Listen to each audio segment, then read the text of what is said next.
Please stay close to us. We need to rendezvous with Lord Dan Heng.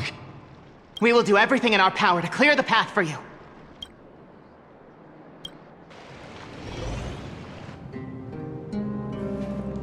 There he is! Lord Dan Heng! Quick, we must assist him!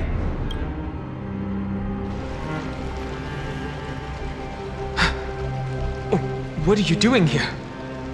Where's Phainon? We are under Lord Phainon's orders to escort both of you to safety, no matter the cost. Leave this to me and the Holy City Guards. Zeph, take them and go! Wait, Namazani. That black-clad swordmaster. Something seems off. At some point earlier, they suddenly froze in place, not moving at all.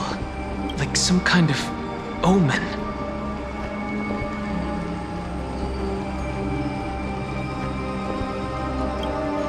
Right. We don't know exactly what's happening, but retreating is the safest choice right now. I don't know which demigod graced us with this miracle. Please, come with us. Phainon, is he going to be all right? Believe in his resolve to save Akama.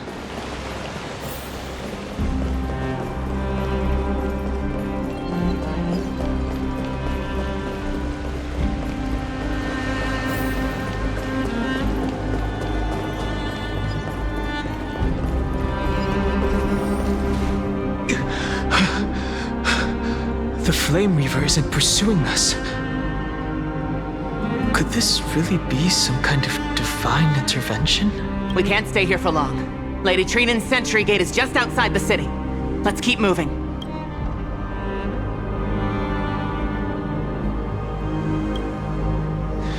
I agree. But Phainon, he must have struggled a lot before making this decision. For now, let's get back in contact with the Express and plan our next move. That's the safest course of action. We need more information. On that note, I have a proposal. Who's there? I hope to convey a message to the two nameless. Mr. Screwllum? Who are you? Stand down. I order you to maintain a distance of 10 paces. It's okay, guard. This one is not our enemy. It has been a while, nameless of the Astral Express. I'm glad I arrived in time to stop that black-clad one from harming you further. So it was you.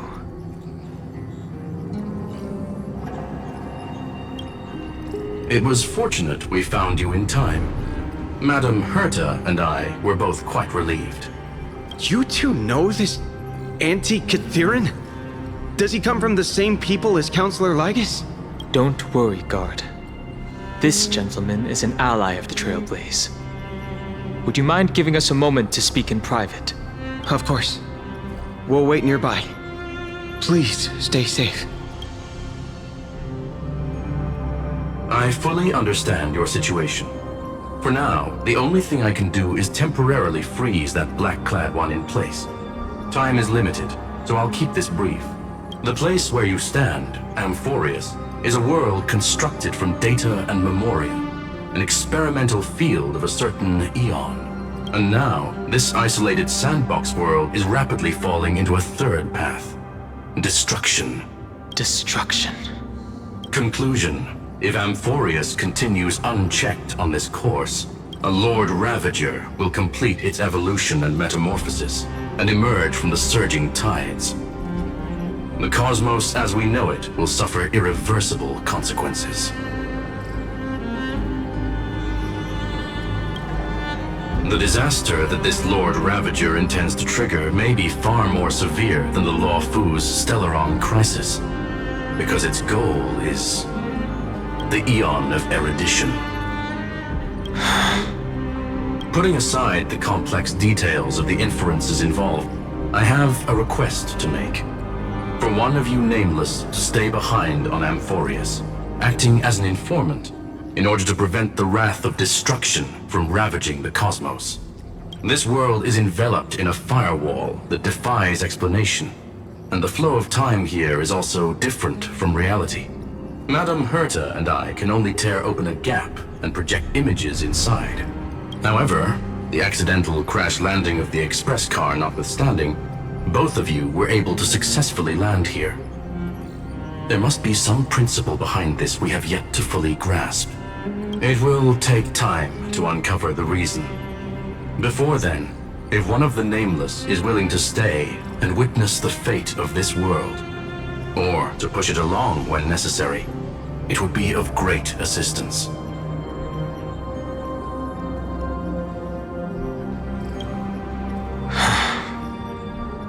Mr. Screwllum, I believe you. So I only have one thing I'd like to confirm with you. As Amphoreus is already facing its end, how can we guarantee the safety of the person who stays behind?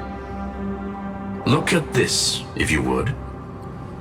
This curio is called a chronocognitive anchor. The two of you may view it as a kind of space anchor in the world of erudition. As long as you carry it with you, your individual data structure will be protected and will remain unaffected by the influence of digital tsunamis. When required, it can also serve as a bridge for communications between the internal and external world. Of course, it is not curio with unlimited uses. May only be held by one person. The connection being interfered with. Decide quickly as possible. 2 final messages. 1 Intellatron named Lygus, possibly the primary culprit behind everything. 2 Bertha discovered a clue. Miss March has already been drawn into Amphoreus.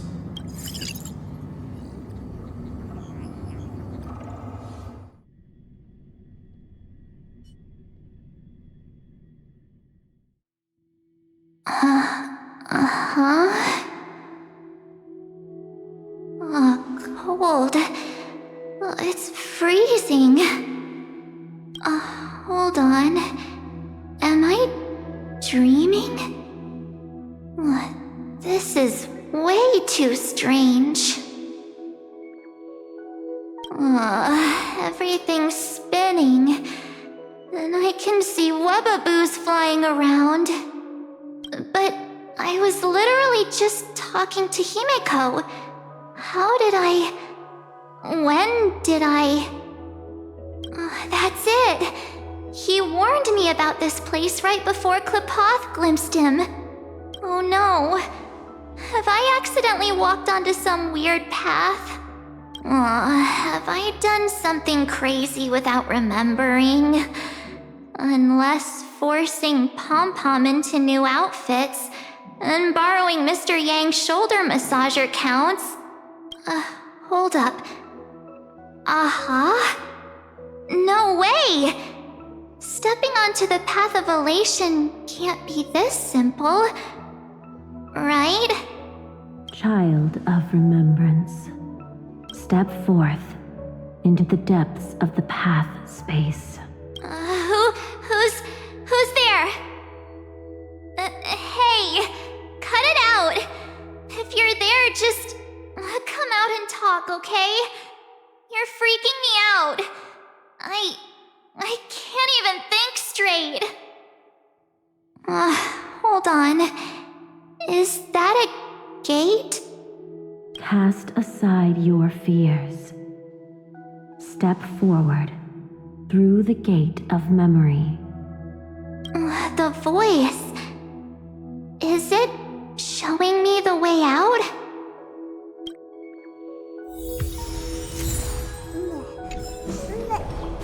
Oh no, don't fall for it! They're lying to you. Turn back. Wait, Master Diviner? Foosh?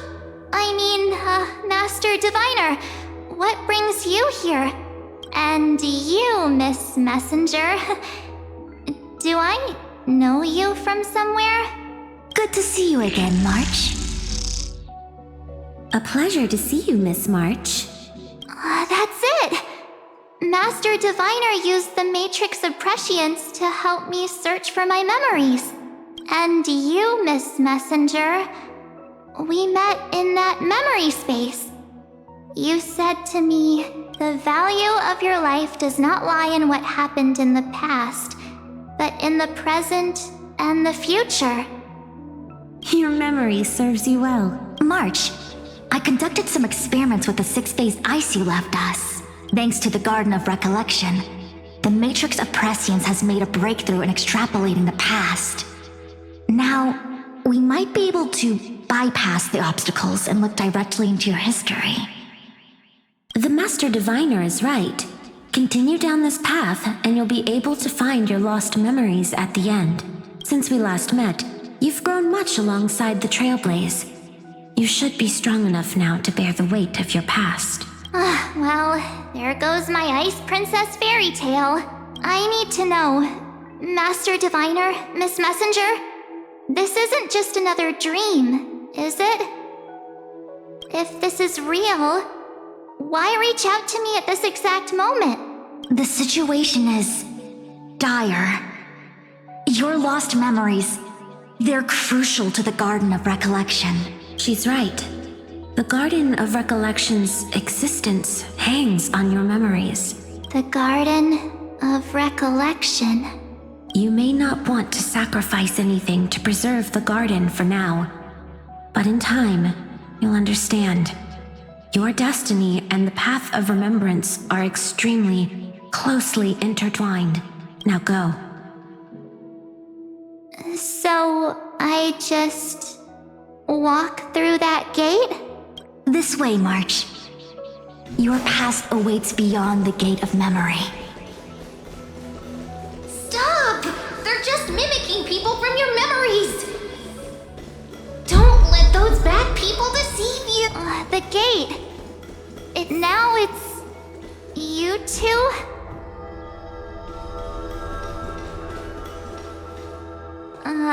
Hey guys!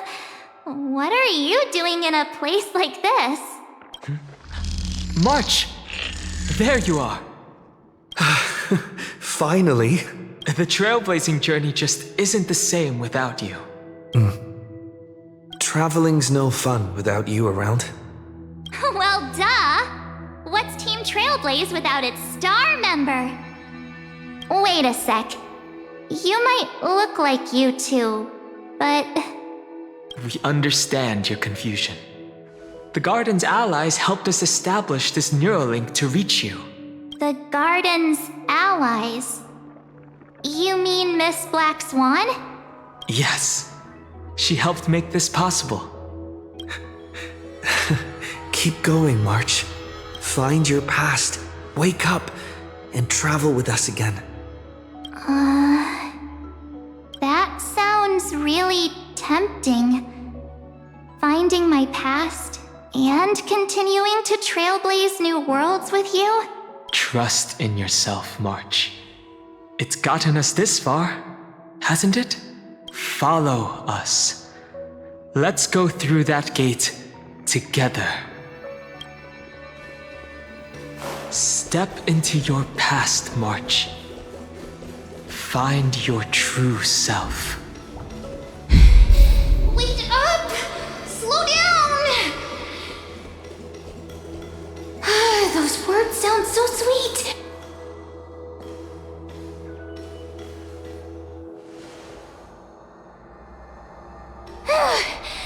At last, I finally caught up. Hey, are you alright? I'll be okay. Just not used to running around. Say, March, got a moment to talk before you make your decision? Wait, that was you? Pushing the gate away? Sending those warnings? Yep, named Cyrene. It means ripples of past reverie. Easy to remember, right? Wait a minute. We actually look quite alike, don't we? Yeah. Your pink hair is just as eye-catching as mine. And we're both bright, pretty, and positive girls. Talk about coincidence. Wow, you're quite the smooth talker. But I can't disagree. Wait, you know my name is March? Have we met? No, but I've witnessed your story through those memories just now. It's incredible, really. We might have more in common than you think. I know exactly what you're going through, which is why I don't want to see you exploited or hurt. You know what I'm going through? I know, because I've been exactly where you are. This empty space has been my home for ages. I barely remember what time feels like anymore. But there's something I'll never forget. Trust me, that gate won't give you what you want.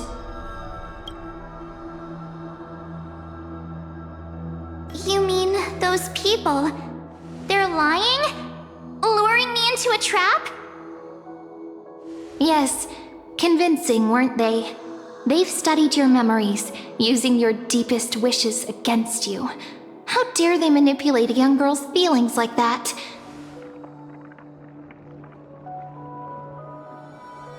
If you go through that door, the worst case scenario is you'll become their pawn, losing control over your own fate forever. You've seen what's on the other side? I may be stuck here with missing memories like you, but I still recall fragments of my homeland where I grew up. That door leads to Amphoreus. Trust me, it's anything but welcoming. For ages, I've watched people walk through that door. They couldn't see or hear my calls. The voices beyond always promised safety, but I've never seen anyone return safely. So I had to try and stop you. To be honest, I'm not sure what to believe. But the fact that you're here, putting in all this effort to warn me, that means something. Tell me, Cyrene, how can I return to my world? It's really easy, actually. Just turn around and walk away from this place. The girl cannot be trusted. Through the door, save the garden. Both of you, children of remembrance. They never give up, do they? But don't let them sway you. Stick to your path. The return journey could take ages, longer than most lives. But that path will lead you home.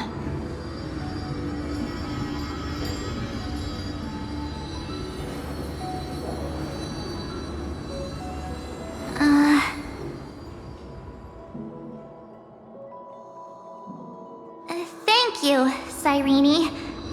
I know what I need to do. I'm going through that gate. Into Amphoreus. Wait, what? Don't worry. I believe you. It's just that, for me, the only place I can call home is right beside my friends. Two of my closest friends are already on their way to Amphoreus. They may seem capable, but only I know. They're absolute disasters waiting to happen. They won't last 5 minutes in a new world without me. That's why I need to go through. Amphoreus or not. When the three of us are together, there's nothing we can't handle. We'll explore, understand, establish, and connect. After that, we'll find our way home together. I see. You've got people who mean the world to you, too. That is so heartwarming. March, if that's what you've decided, you have my full support. Birds of a feather we are. Looking all sweet and innocent, but with hearts of fire. Oh, stop. You're making me blush. Well then, I guess this is it.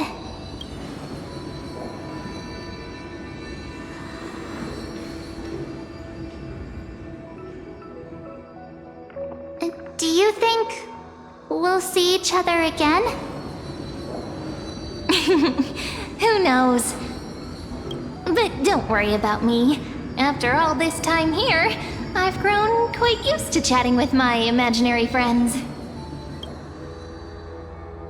Since Amphoreus is your homeland, if there's a way to help you, my companions and I will do everything we can. Then I'll look forward to that day.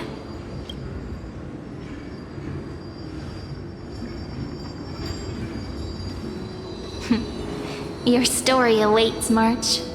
Make it an epic one.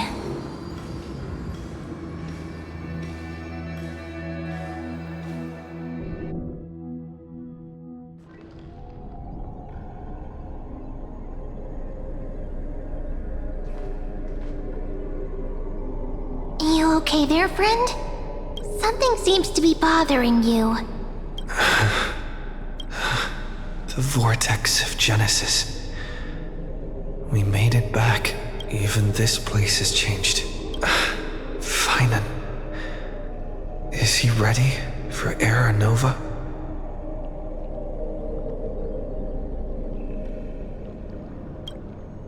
Yeah, we've come such a long way. If what that machine gentleman said is true, if Amphoreus is destined for destruction, then I'll stay by your side until the very end.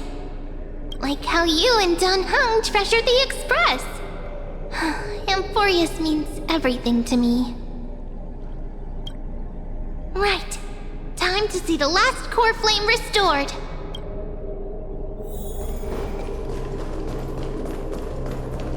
Look, there's Phainon! And wait.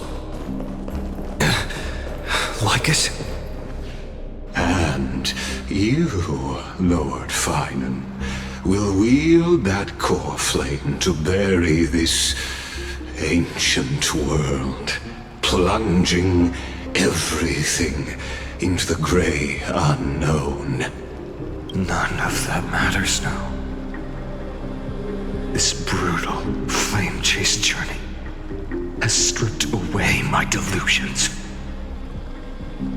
I know the future is in some peaceful paradise with gentle west winds, just waiting to welcome us to step in. If what lies ahead is a mass of chaos, I shall cut through it myself and usher in the first ray of blazing sunlight. Is it truly you? With one last chance to turn back, you still step forward. How befitting of a trailblazer.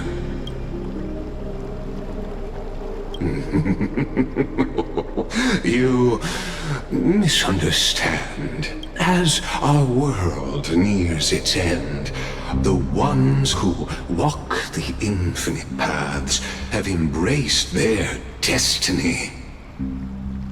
As the Theoros, it is my duty to witness the world's future and oversee this final core flame ritual on their behalf. The trial of world-bearing, the ritual of Era Nova.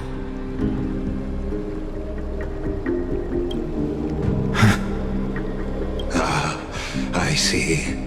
So you met my kindred spirit before I could erase his traces. Partner, what are you saying?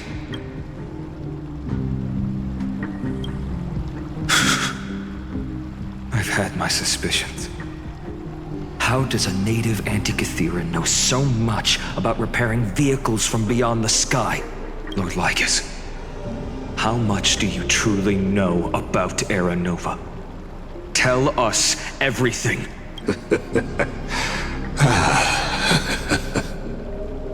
Very well.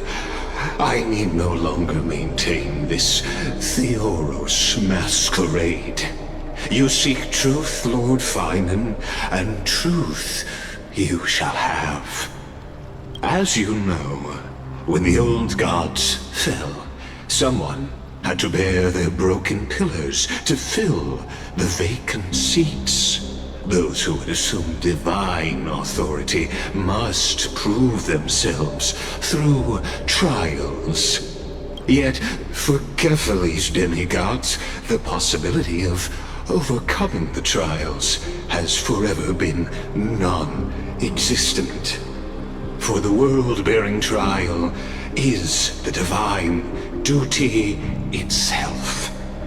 Bringing forth the Era Nova and bearing its weight is an endless ordeal, ceasing only upon collapse. Precisely. The Era Nova ritual is not something that can be completed in an instant, no, but a long and arduous journey. While the sacrificial journeys of other demigods conclude in this world, Kefali must shoulder the gods' core flames, bear the memories of all worlds, and stand unwavering until the next world, when the black tide consumes the bearer and all that they carry, leaving nothing behind. Unless their core flame finds a new bearer. The holy flame that illuminates all worlds rests in your hands. All that remains is one choice. Nurture it, pass it on to future generations, or extinguish it here and now. Deliverer, the fate of all worlds rests in your hands. Enough testing. I've made my decision. But before I ignite the dawn of the next world, you need to promise me something. 2 things, actually. Speak your terms. Promise me this. Professor Anax's vision of the new world is absolute. The world will be reborn from my memories. All souls, living and dead, will return as the first humans, unchanged from their past lives. And my friends, the fallen demigods, they shall transcend the cycle to become new titans. Our heroes shall not have died in vain. Of course. This I can guarantee. Good. The second one. Promise me that the Trailblazer can return safely to his homeland, unbound by Amphoreus' laws. My apologies, but I cannot promise this. As you mentioned, he now bears the Time Titan's authority. His bonds with this world run too deep.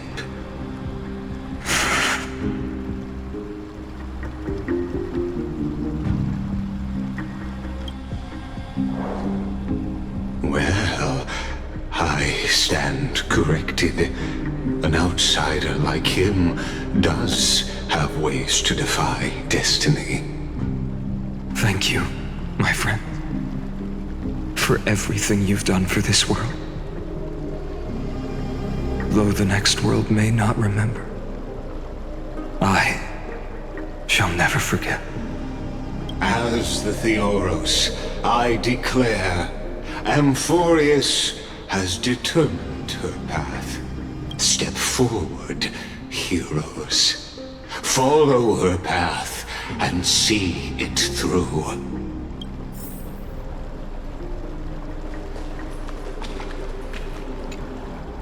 Behold, O gods, Amphoreus has achieved her victory, and the Era Nova approaches. The radiant soul has arrived, having walked through the bustling nights, bearing the golden fire and blood, stepping with pride into daylight. He is the pure child, walking upon the path of yesterday, today, and tomorrow. He is the first to be born, first to be named among the nameless. Eternal in form, limitless in reach. He treads the endless night underfoot. Greatest of kings, protector of the displaced, raising humanity's children above their adversaries. The firmament of molten gold courses through his very bones and flesh. The greatest of schemes reveal against his breath and words. In the golden lakes of that beautiful new world, he shall wash himself clean. There. Finish what we first and last wished for.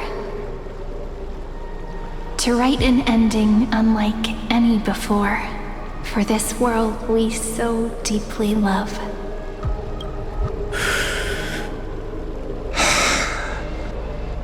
Come, partner. Join me. The time has come for us all to face oblivion, or embark on one final grand journey.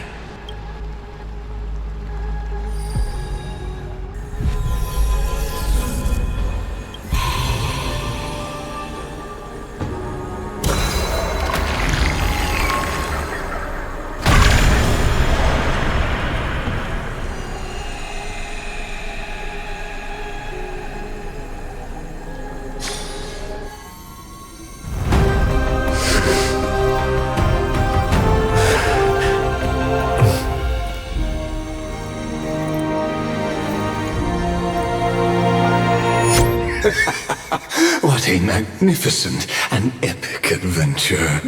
The hero's journey reaches its end, and the truth behind the Era Nova is about to be revealed.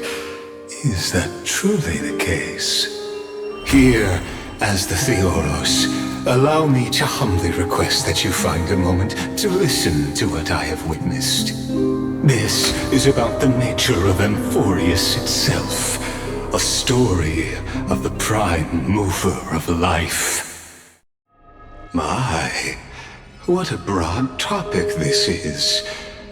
Where shall we start? Got it. Let's start at the very beginning. The Big Bang, the birth of particles, the emergence of all things. Just kidding. What I mean to say is that time, space, matter, all concepts exist solely because we perceive them. This is called the erudition. Without it, the universe would merely be a chaotic book written by chance, yet unread by anyone. As your acquaintance, Lord Anaxagoras, suggested, everything in Amphoreus exists through new spores, living in the memories of those yet to come. Oh, how beautifully it aligns, revealing universal truths in such simple terms. Only he could solve the riddle of what exactly are we? Oh, but you'll remember, even as the embodiment of reason, one mystery remained beyond his grasp. If that is the case, whose memories did the very first new spore sprout from? As sages across ages have asked the gods, What is the prime mover of life? But let's set aside the Grove's teachings for now. Look further, past Amphoreus, to what they call the Forbidden Realms beyond the sky. Do you know of the Scholar's strife? During that grand yet brutal war, waged in the name of erudition, a genius's legacy was abandoned, strewn across the cosmos. The scepters, a macrocosmic computational array beyond mortal comprehension. Made to emulate the Eon's thoughts, it became part of the Eon's cognition at birth. Scattered throughout the cosmos, these arrays act as celestial body neurons for Nous.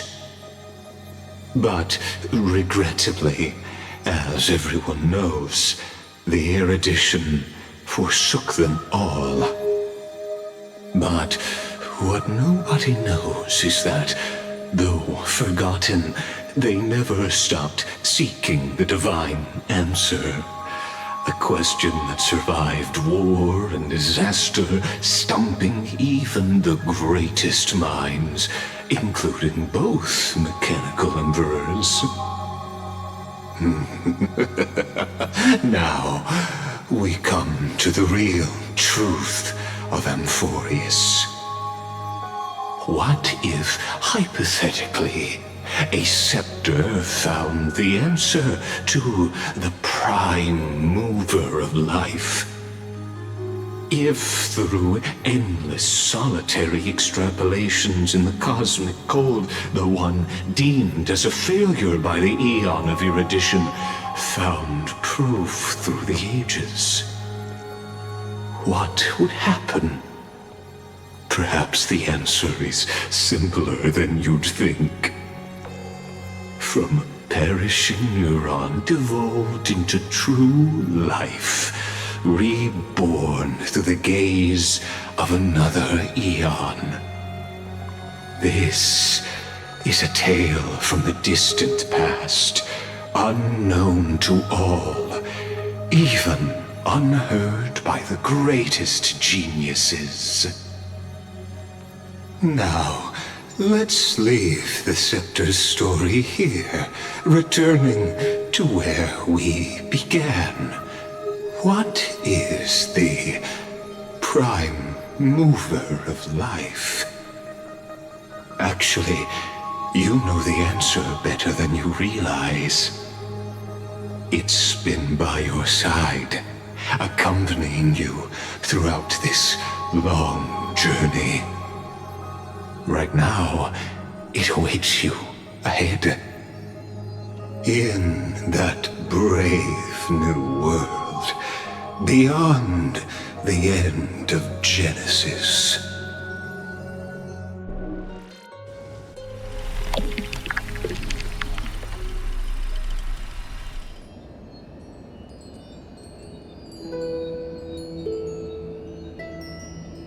Take this wish with you. Be the one who begins it all. As the prophecy foretold, you will bear the blazing sun until the pale dawn breaks. Continue onward, bearing this world upon your shoulders until the Ashen Hero, the nameless deliverer, ushers in the dawn.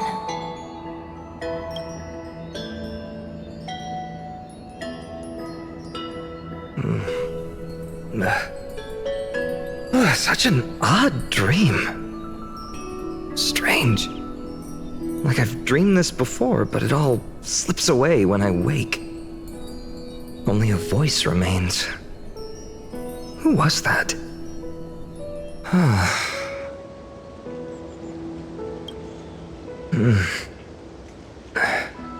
What?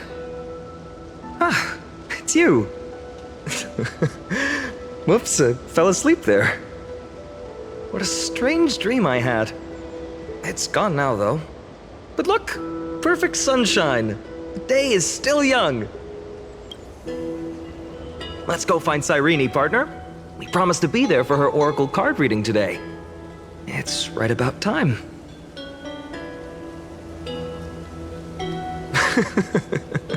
Looking at you, someone's still half asleep. Tell you what, catch some fresh air first. I'll hang around here.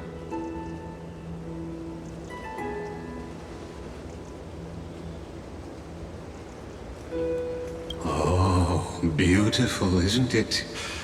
This is Ide Silesiae, home of the nameless hero who carried Kephales's core flame. When he was young and innocent, he had heroic dreams, imagining his wooden sword was forged of iron. Pretending the straw dummy propped up by a wooden pole was a giant with a single blood vessel running from spine to heel. Dreaming of slaying the giant and becoming a hero to save the world, though to his young mind, the world was just this small village.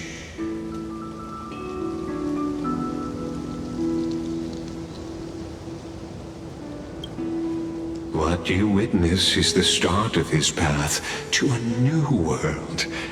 And trust me, you play no small part. These are his first memories. Rather than watching, why not join in? Think of it as immersive theater. Become his lifelong closest friend, witnessing his hero's journey from the best seat in the house, as the nameless hero whose unwavering guidance shaped Phainon's destiny, yet whose name was never recorded in Amphoreus's history.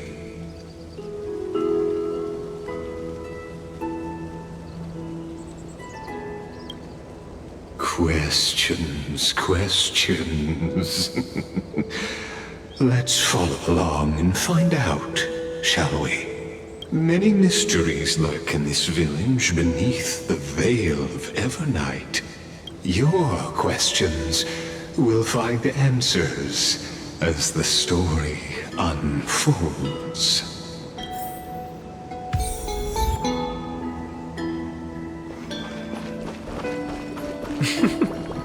All awake now? Great. Phainon! Show me how to use a sword like you— Hey, Phainon! Where are you headed? No Cyrene today? That's exactly where I'm...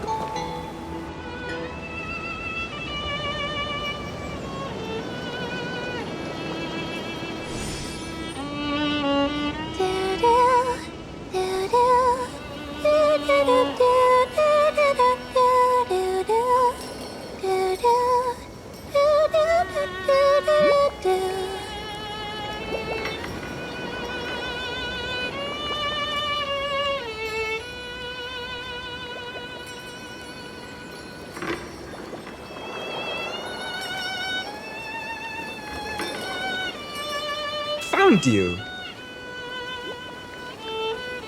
That's...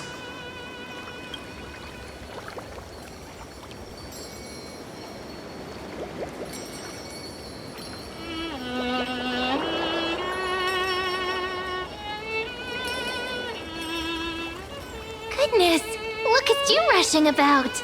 You've got the poor swing all startled. Hmm?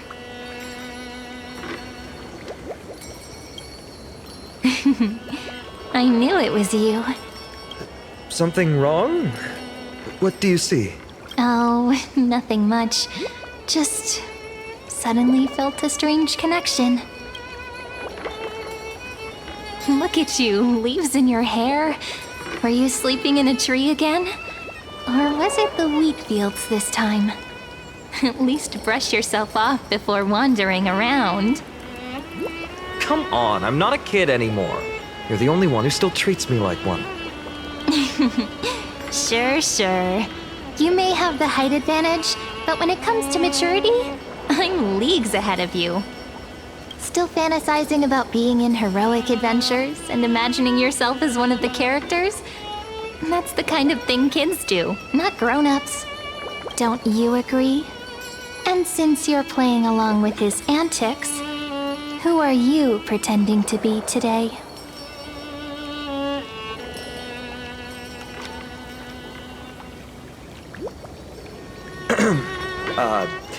Today he's going with Invincible Galactic Baseballer. Switching roles again? What happened to being the valiant hero from a distant shore who made that solemn pact to learn the sword? Spare me. Can we not bring this up?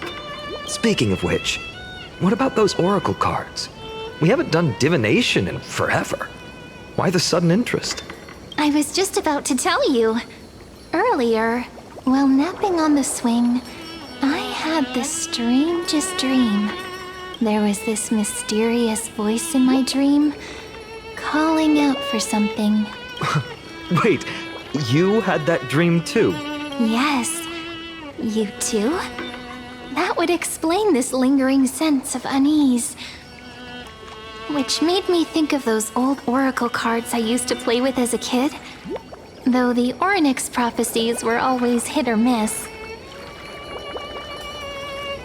Yeah, all the kids would get so excited drawing cards like ruler or warrior, but throw fits over devil or drunkard and demand a redo.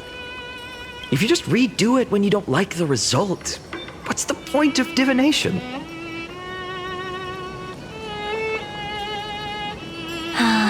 The blessing of childhood. Believing the gods might not notice our little corner of Id Silicii, willing to let our small deceits slide. Still, fate is absolute. After all, we never really know just how far into the future the prophecy extends. Anyway, let's go to our old secret base and look for those oracle cards. Now, where did we hide those? I can think of a few spots. Let's go check it out. In a village this size, I bet all our childhood treasures are exactly where we hid them. Mm-hmm. Time must be keeping them safe for us.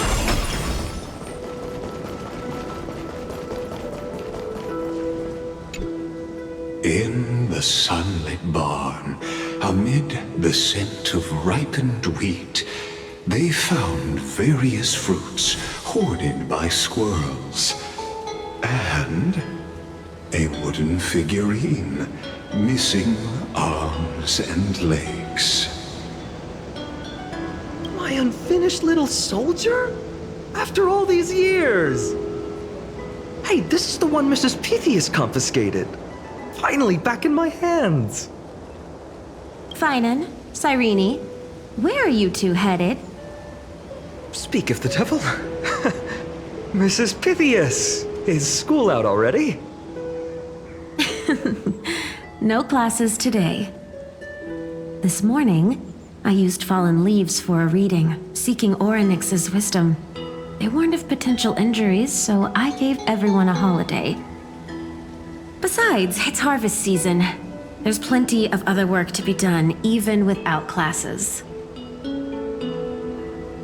With you being our only teacher in Id Silicii, you must be working so hard. Anything for my students. I don't mind the work. When you travel far from here, you must visit the Grove of Epiphany for me, to see what a true haven of wisdom looks like. By the way, what are you looking for in here? You've been searching quite thoroughly.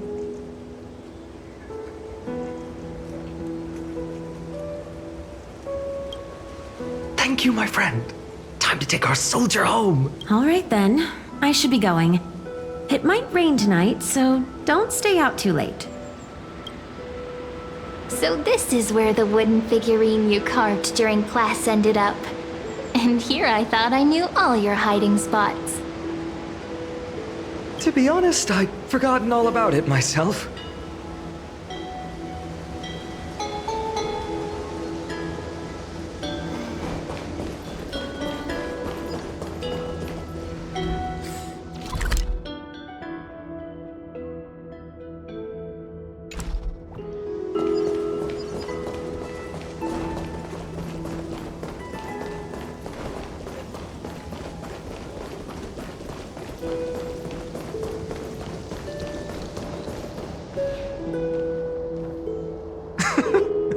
those were the days.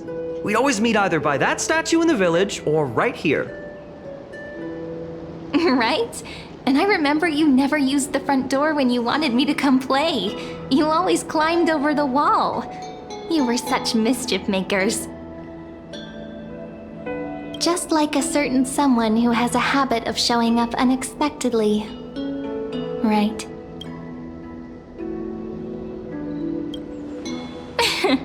I bet he said something clever just now. Hey, I was just copying those storybook heroes. They never take the beaten path. Still, it's embarrassing. I've been the only one here for a while, and I haven't kept up with the cleaning. With so many spots to check, where should we even start?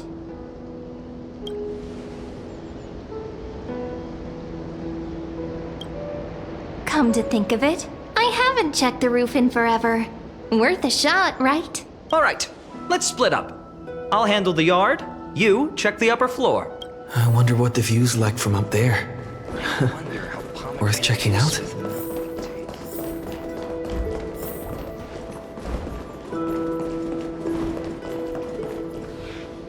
The girl before you carries an air of mystery, her secrets elusive, yet her demeanor toward you is exceptionally warm. You can't help but wonder, could there really be some kind of mental connection? The view here hasn't changed a bit. You know, besides the swing under the big tree, this has to be my favorite spot in all of ID Silicii. You can't help but want to hum one of those old songs we used to sing. Why do leaves and branches grow? Which way does the wind blow? I always said I'd become the next priest of time, just because I heard prophecies as a child. But here's the thing. The more divinations I do, the more doubt creeps in. I want to believe the prophecies, but actually leaving ID Silicii, where will that waiting ship take us, I wonder? Here they are, the Oracle cards.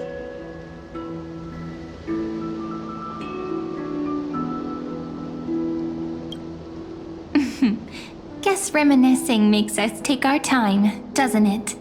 There we go. Looks like the gods do listen to our thoughts. Here it is! This is the box where we kept the cards. But the cards are gone. Who could have taken them? Huh? What's this underneath?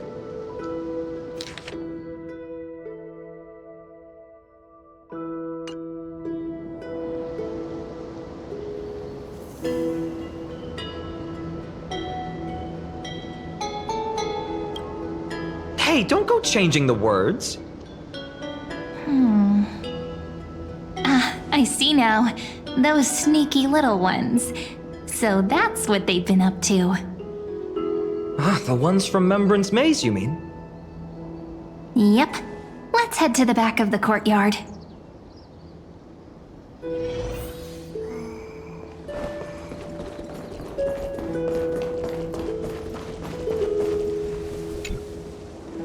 The entrance should be around here somewhere. Right here. The path to the maze is hidden under all these weeds. It's been too long since we visited the fairies. Did you forget? We used to visit them all the time when we were little. All right, let's do this. These weeds need to go.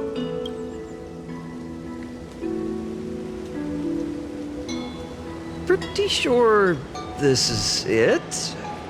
Should be this way. There it is! The entrance! That hollow in the tree. Once you get through the tight squeeze in the hollow, you'll reach their dwelling, the Membrance Maze. I wonder if I can still squeeze through there. Maybe worry more about whether the fairies will let you in. After all, The Membrance Maze has an invitation-only rule. Only children with pure hearts are welcomed. Getting approved by the Maze's fairies was like our childhood badge of honor. Regardless, how about we try getting through the hollow first? After you, then. What? Oh, sure, I'll go first. So hasty, as always. Looks like it's just us now. Care to finish that chat? To be honest, from the moment I saw the cute note left by the fairies, my intuition became even more certain. Perhaps when we step into the maze again after all these years, the wheels of fate will finally start turning. Oh, just a girl's intuition. But you know what? Even if fate is set on its path, no matter where it steers the world, if we're together, there's nothing to worry about, right? So, if you're willing, forget it. If the wheels do begin to turn, that's when I'll make my request.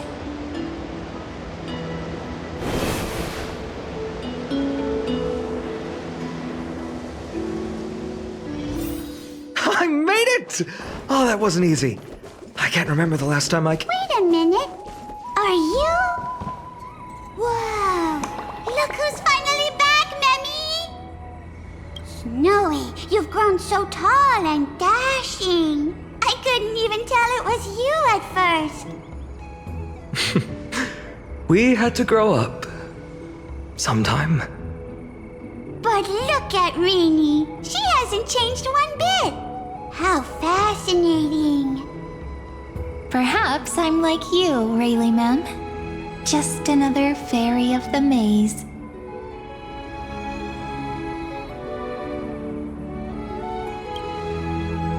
Die? Rayleigh Mem's always been this lovely shade of lavender. Doly Mem, Rayleigh Mem, Mealy Mem, Folly Mem. I've missed these cute little troublemakers. We used to gather around the fire, singing and dancing, imagining all our future journeys.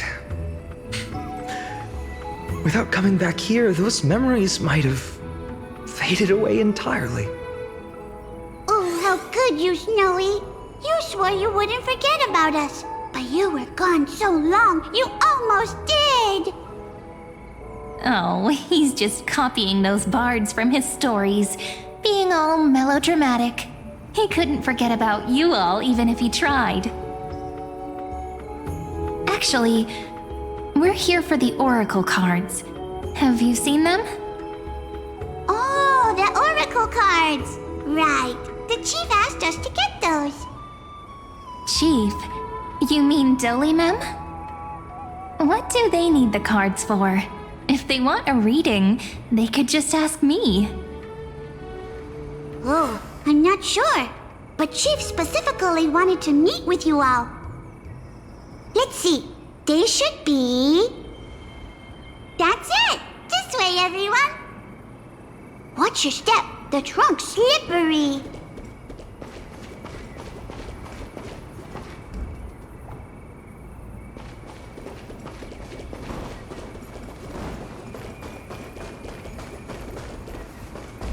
Chief! Rini and Snow! Why do leaves and branches grow? Which way does the wind blow? In Membrance Maze depths we seek to find the answers future left behind. Welcome back, my dear children.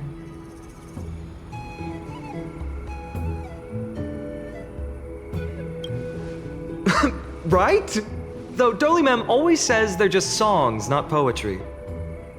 Oh, Chief, you haven't changed a bit. Still so full of life. Oh, no need to fuss, my child. You haven't forgotten, have you? As long as our songs are sung, the children of the maze will live on. Just as our paths stay forever linked. Here, take it. I'm sorry I had to resort to such methods to bring you here. my book of oracle cards. Thank you for keeping it safe. You know, you can always just ask if you want me to divine something. Still, bringing us here like this after so long. Is something wrong, Chief? Yes. The Veil of Evernight whispers to us once more. It tells of a new fairy who will soon enter the maze. Indeed, every time a new fairy arrives in the maze, it means that beyond the veil, in the vast lands far from Ides Elysiae, a great calamity is on the horizon. But if that's the case, our journey... will have to be cancelled. If disaster's coming, we should stay in Ides Elysiae just to be safe. That's a good point. But what difference could Cyrene and I make? We weren't planning to be gone for long. Just enough time to hone our abilities. Phainon would train in Castrum Kremnos, while I would seek the Fake Titan's blessing in Yanisopolis. Then we'd return to Ides Elysiae to help keep our village safe. It's okay. I can still practice my swordplay here. Some things you can learn on your own. Well, probably. That's not very convincing. Here's a thought. Let's have Cyrene do a reading. If fate wishes to show us its path, we might find some peace of mind. But what if we don't like what the cards tell us?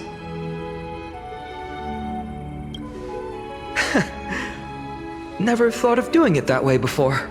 Thanks, partner. We'll do it your way. Whatever the cards show, we'll face it together. Ask with a true heart, and truth shall answer in kind. Close your eyes, and let's open the oracle card book together. Let your thoughts flow like stars drifting on the river, carried by fireflies and gentle winds. Your destinies flowing towards the same future. Now, shall we begin? Oh my! The cards are quite responsive today. Very well. Let's see what future the oracle cards wish to show us.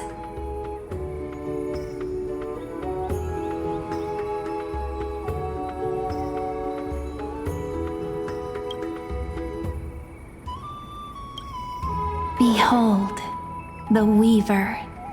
It connects the romantic threads of the chrysalis of gold, weaving all destinies into golden silk that flows toward the most brilliant, magnificent future. The dance of thread and blade set the stage. So shall it end as gracefully as it started. Such elegance. The Gold Weaver must be of noble birth. Such high standing. I doubt someone like me could ever reach it. This is the gatekeeper, who guides people to their true path among myriad passages. We have surrendered our countless senses, dedicating ourselves to the sacred whispers within the temple. Wait. It almost feels like I can hear the echoes within a temple. And are those children singing? It feels overwhelmingly solemn, yet strangely comforting. The ruler stands for discipline, authority, and glory, but frequently also points to isolation and warfare. Even should you pledge your loyalty to me as the last sovereign, the glory shall be mine and mine alone. He who has slain a king can no longer bear the title.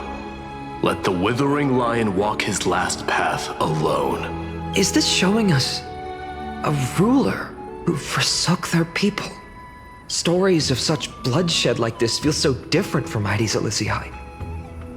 but they sure can stir the imagination. Ah, the Traveler. Our little trickster. Always hiding behind other cards, disguising itself. What a rare catch. Over here!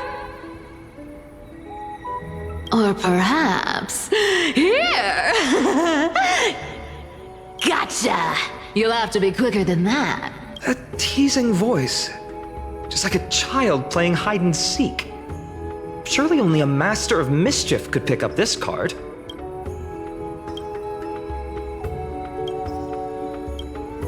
This card, the Servant, is surprisingly light, bearing the cool scent of Antilla flowers, just like starlight. It symbolizes new life and hope, yet often brings to mind struggles, sadness, and loss. These precious flowers I care for with my own hands. Are they destined to bloom only in death's embrace? It sounds so solemn, yet tinged with an inescapable sorrow. The humble healer may seem gentle in hue, but its courage matches any other, strong enough to melt even the coldest ice. I will do my best to help you mend all fractures and let sunlight shine on every corner of the world. Make a pinky promise with me. No more going back on your word. Hey, this card really speaks to me. It makes me want to protect as much as I possibly can. Still, protecting everything, everywhere, seems like a dream. What amazing power would you need for that? Behold the scholar, bearer of many names, the grand magician, the great performer, the eye of wisdom, and the defiler of Circes. Oh, there's just one card. With all those titles, I was expecting a whole deck. A Dromus draped in finery will suffice. It's succinct enough to best summarize my true nature. Wait, what's with that condescending tone? It's almost as if it knows what we're about to say.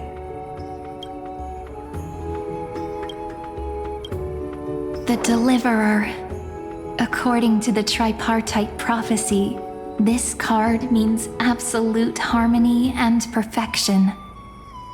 In fact, it's the only oracle card without a dark side. What, no divine whispers this time? Oh, silly.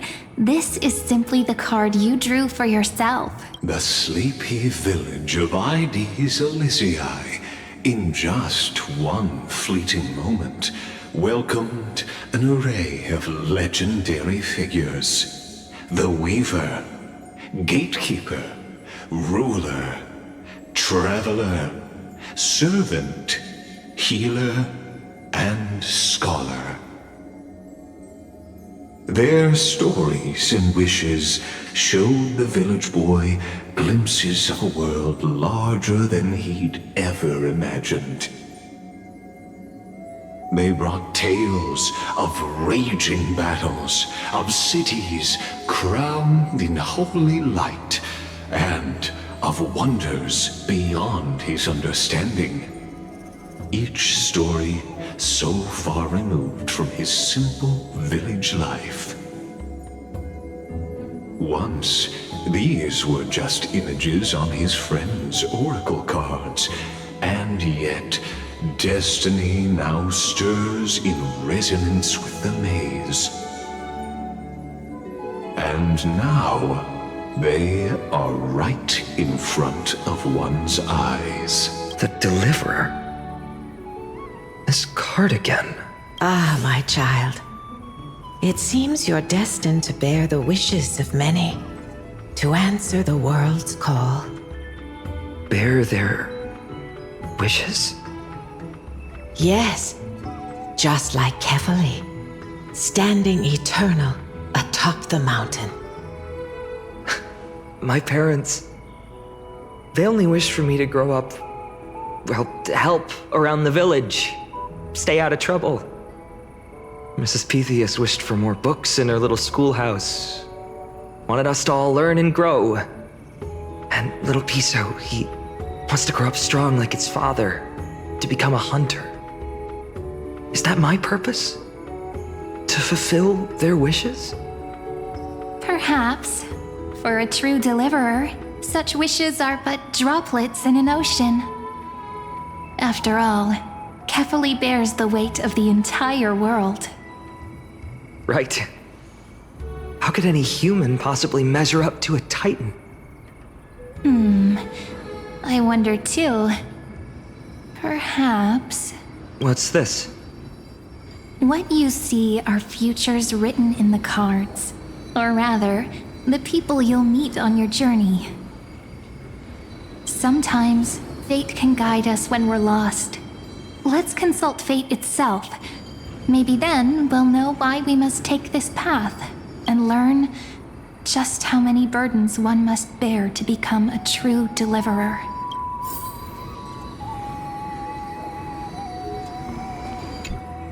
So tell me, has the uncertainty in your heart begun to fade? So many faces in my future.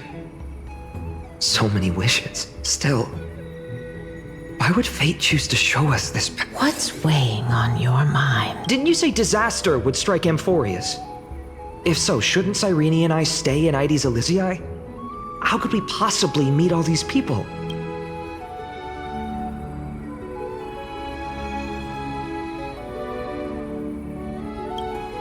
If that's true, then who will protect everyone in Ides Elysiae? Cyrene, may I have that deliverer card? Of course. But why? Although those voices, visages, and wishes may seem far away now, I can't ignore the sense that something is calling me, bidding me to take a hold of it. Maybe its true weight can only be known once it's in my grasp. In that case, accept this gift. Oracle cards carrying time's wisdom, blessed by Orynyx. May they journey with you, become your memories, and spark rippling waves of change in times to come. I'll hold these words close to my heart, but now that I'm holding them, they don't seem all that different from ordinary playing cards. What? What's happening? Everyone, we've got big trouble, Mimi! Burning, smoke everywhere. It's all coming from beyond the maze! What's going on? It's here.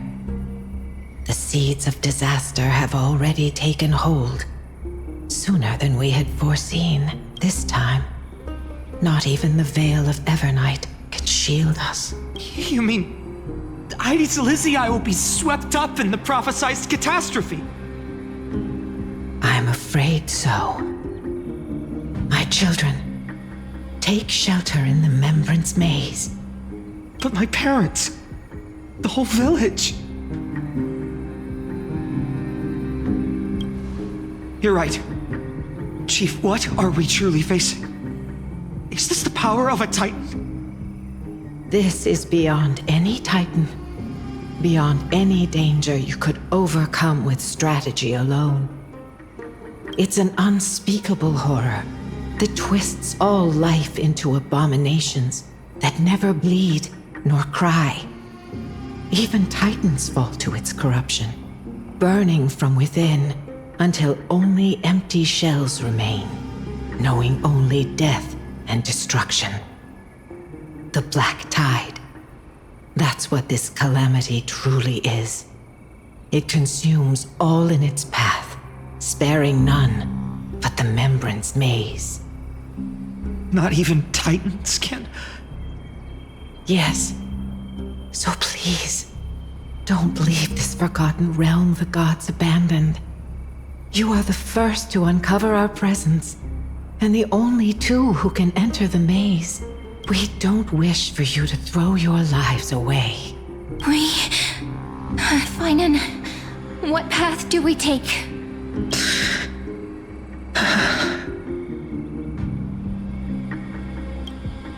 I learned the sword to protect those close to me. If I run now, I'll never be worthy of lifting a blade again.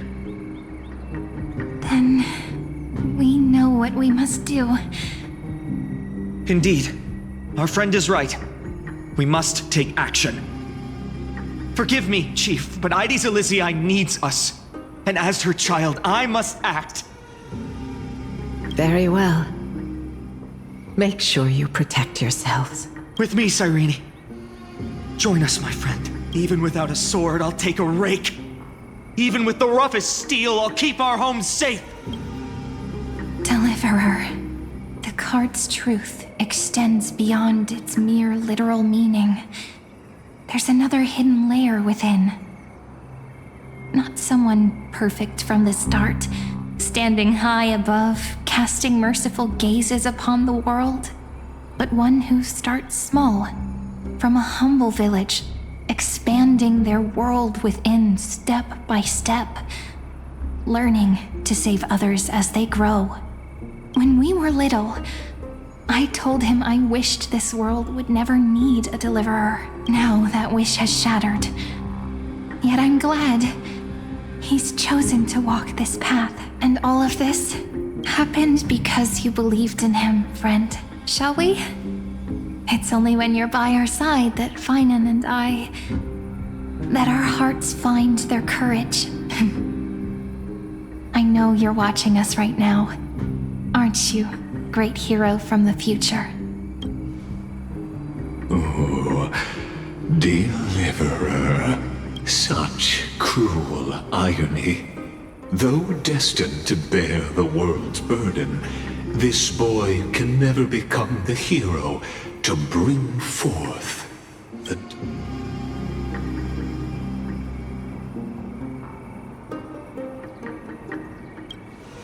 Follow their path.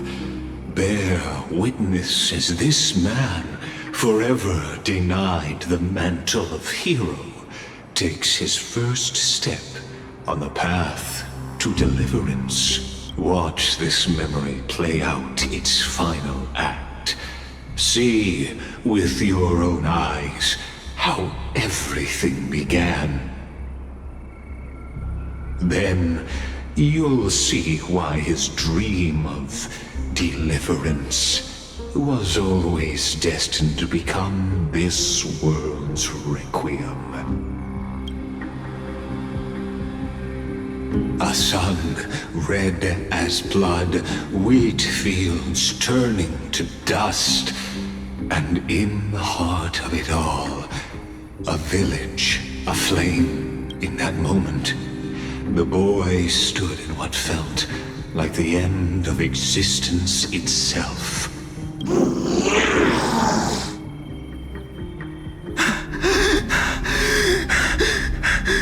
These creatures, they're everywhere. Someone, anyone, where are you? No, it can't be.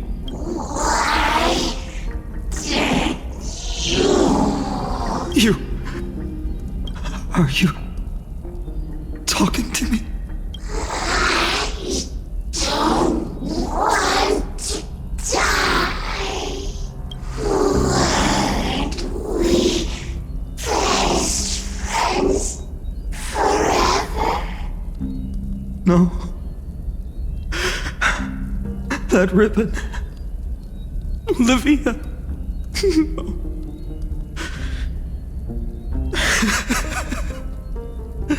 I should have known. Save us. Save us.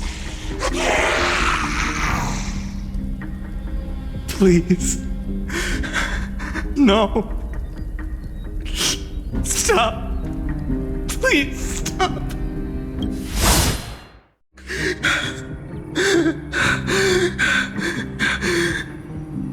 Olivia, I'm so sorry. And these monsters, They're all... Why? Why is this happening?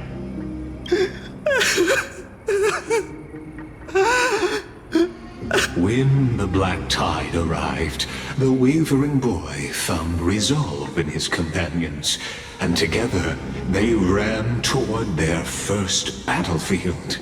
In the far-off future, the land of Amphoreus would bear the marks of the hero's footsteps.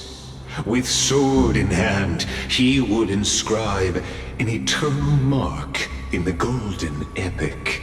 And when dawn broke over scorched earth, a boy, covered in wounds, buried the dead one by one. His silence heavier than the earth he moved. His home, his past, his name, all buried beneath the soil. His feet carried him forward, over the pillar of stone, beyond the chalice of plenty, through the deadly fogs of the hand of shadow. He wandered without direction, like a withered leaf drifting in the wind. Through countless city-states, the smiling visage of the white-haired swordsman was etched into memories, yet he did not walk without purpose.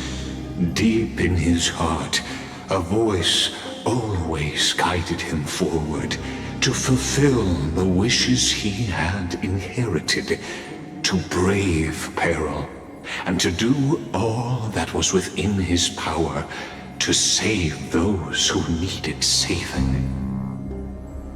Those words his friend spoke long ago, when his journey began, lingered. Protect those who must be protected. The words were few, but they gave him all the certainty he needed. That's what it means to be ordinary and choose to be more. Onward he walked, until the call of the flame chase journey thundered across the land. In the vision painted by prophecy, humanity would triumph over the gods, seize the core flames, and ignite a new dawn for Amphoreus. Yet losses are a constant on the flame chase journey, where life too seems as small as a speck of dust. Only one who treats the world as their teacher can bear its eventual destiny. Are you prepared for such teachings? The voice within spoke, and he answered softly. No matter. My existence is of no consequence. When the Gold Weaver called, he answered, traveling to the holy city. There the elders met his warrior's spirit, with nothing but scorn, condemning him to the barracks in derision. No one saw it coming, not the world, not even him. Yet, this nameless recruit stood at the gates of legend. And there, at last, he found the ones who would walk his path right beside him.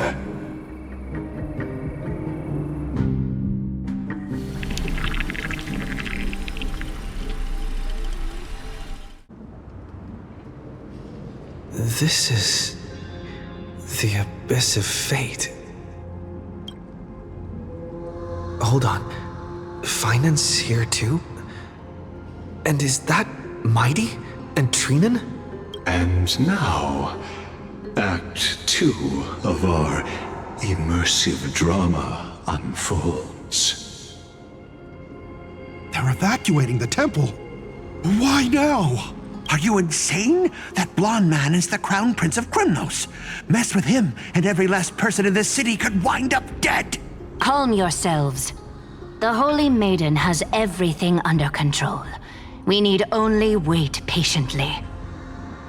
Behold, it is the month of Gate, light calendar 4926. The Crown Prince of Kremnos, Mydemos, has led his forces to the gates of Akima.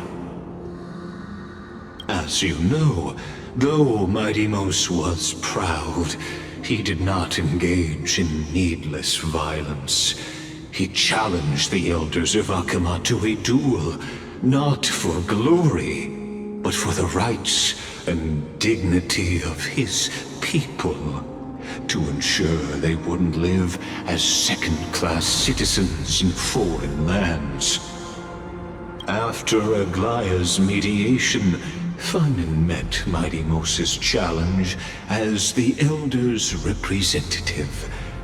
This duel was to change the course of the Flame Chase journey itself. So, as Phainon's most important companion, his lifelong friend, please continue to bear witness to his memories.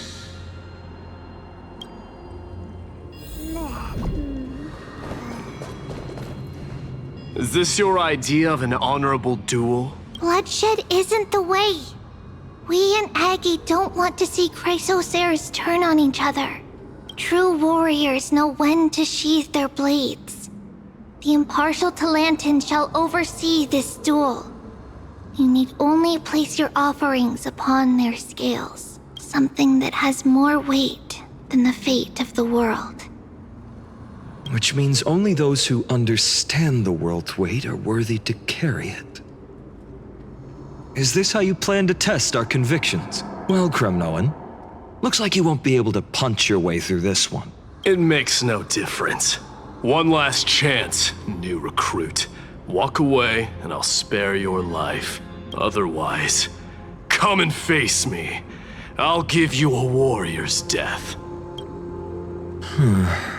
Hard to imagine they once clashed like this. Holy Maiden, I can't help but feel like a pawn that has stumbled into some greater political game.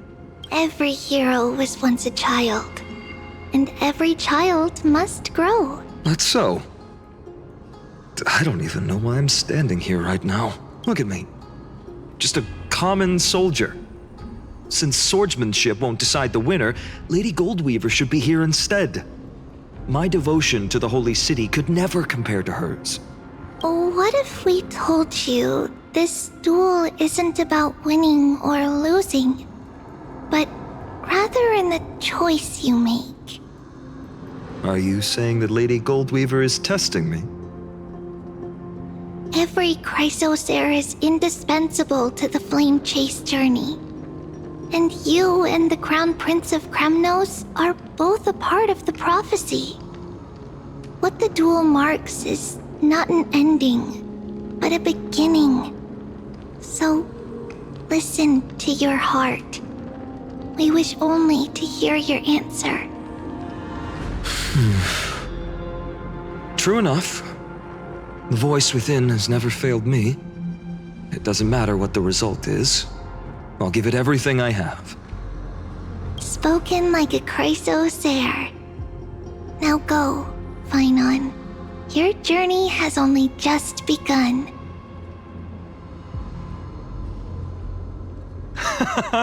That's right, comrade. It's time for us to teach that proud prince a lesson together.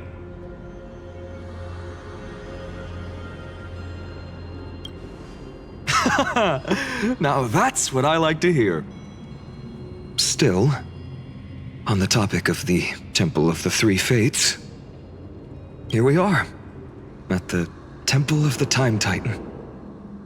And I don't even know how Cyrene's studies are progressing. We haven't really had much contact since I set out. Still, I hope she's doing well. Anyway, let's go, comrade. It's not every day you get a chance to see Talantan's scales of justice. What's going on? Did he just say Cyrene's studying here? But how is that possible? Wasn't she... Of course, Lygus disappears right when I need answers. Forget it. I need to catch up with Phainon first.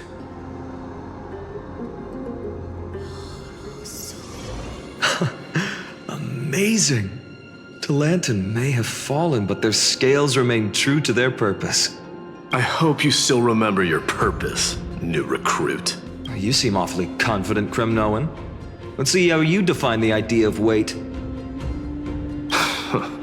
For your information, in Castrum Kremnos, the punishment for profaning a duel with such crooked words is impalement. But as we're in foreign lands, I'll indulge you. The signet of Kremnos, the crown jewel of our people.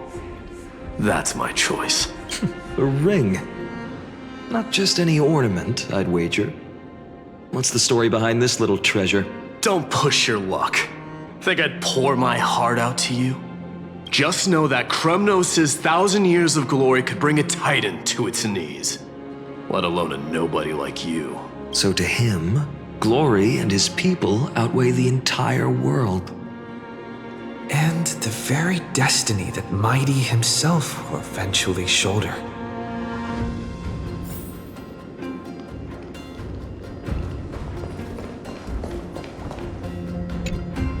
Now this is a tough one. What can I possibly offer against a ring that signifies so much? Well, comrade, what does your gut tell you? Looks like we really are on the same wavelength. In the end, there's only one thing I can trust. The deliverer that appeared in my life on that day. How ironic. I can't even look at this card properly, much less follow where it leads. Just thinking about how my village was swallowed by the black tide makes my hands shake. The flames, the screams, my utter failure to protect anyone. Speaking rationally, I know it's not nearly enough. Addis Elysiae was just a small village. Its loss barely a scar on Amphoreus' face. But here and now, my heart says something else. This card. It's everything I have left. Nothing weighs heavier.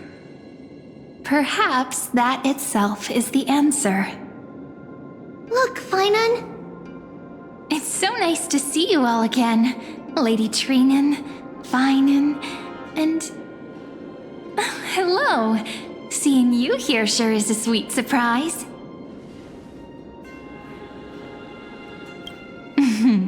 Why so surprised? Could it be... Did you miss me? Cyrene? This is incredible. I was literally just thinking about how you might be here. But I'd never imagined I'd see you this soon. I was supposed to leave with the priests, but then I heard Lady Maiden was with a white-haired young man. I figured it had to be you, so I snuck back here. That's Cyrene for you. Unfortunately, this isn't a good time for reminiscing. That Kremnoan over there. Still playing house, boy? You get the idea. Quite the hothead. You know, you two just might get along. Don't worry, you already know what the answer is, don't you? If that's your choice, I am with you. I am with you because I remember it all too. The fields of Addis Elysiae, those red leaves, that little swing of mine beneath the tree where I dreamed the sweetest dreams. And those dear fairies in the Membrance Maze. It hurts so much knowing they're gone forever. The pain speaks for itself. Our hometown may have been just a tiny village, but to us, it was the whole world. But that's not enough, Phainon. Not nearly enough. Even though hatred can help people grow and turn a boy into an unbreakable warrior, what you need now is victory. You can't just stack the scales with your past suffering. You have to throw the weight of your future onto them as well. The future? What do you mean? Maybe that was a bit too cryptic for you, but it's actually really simple. Why not have our mutual friend here stand on the scales with the Deliverer? How about it? Can you help us?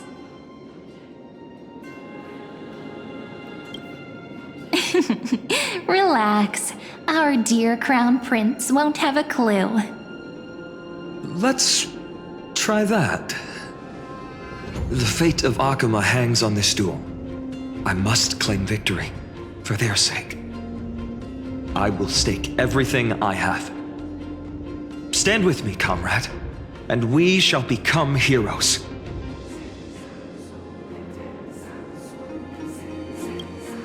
Let's. Together we'll prove that what weighs more than the fate of the world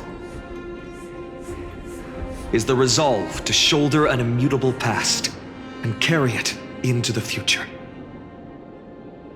Talantin, the fair, the just, they of unassailable integrity.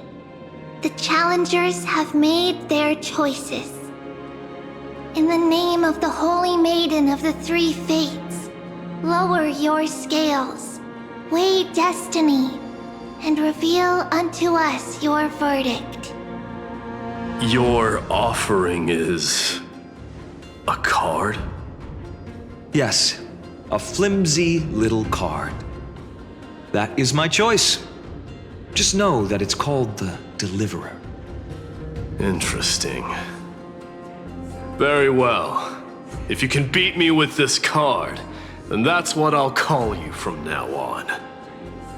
It's a deal. The scales, they're wavering. Talantin is deliberating on the outcome. It appears the convictions of both sides are equally matched.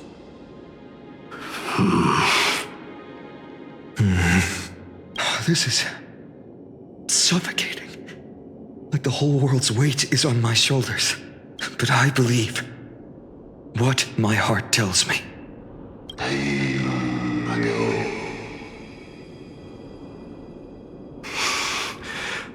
Finally decided? Hear thee, children of humanity. I shall pronounce judgment, for the difference is now clear. The one whose offering weighs more than the fate of the world is...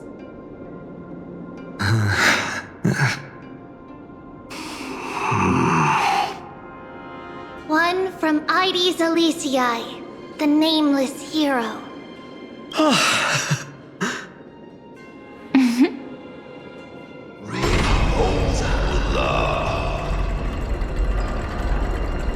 However, heed this.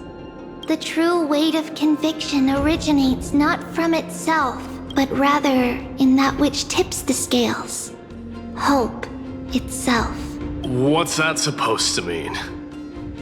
I think the Titan means that it's not anyone's personal convictions that outweigh the fate of the world.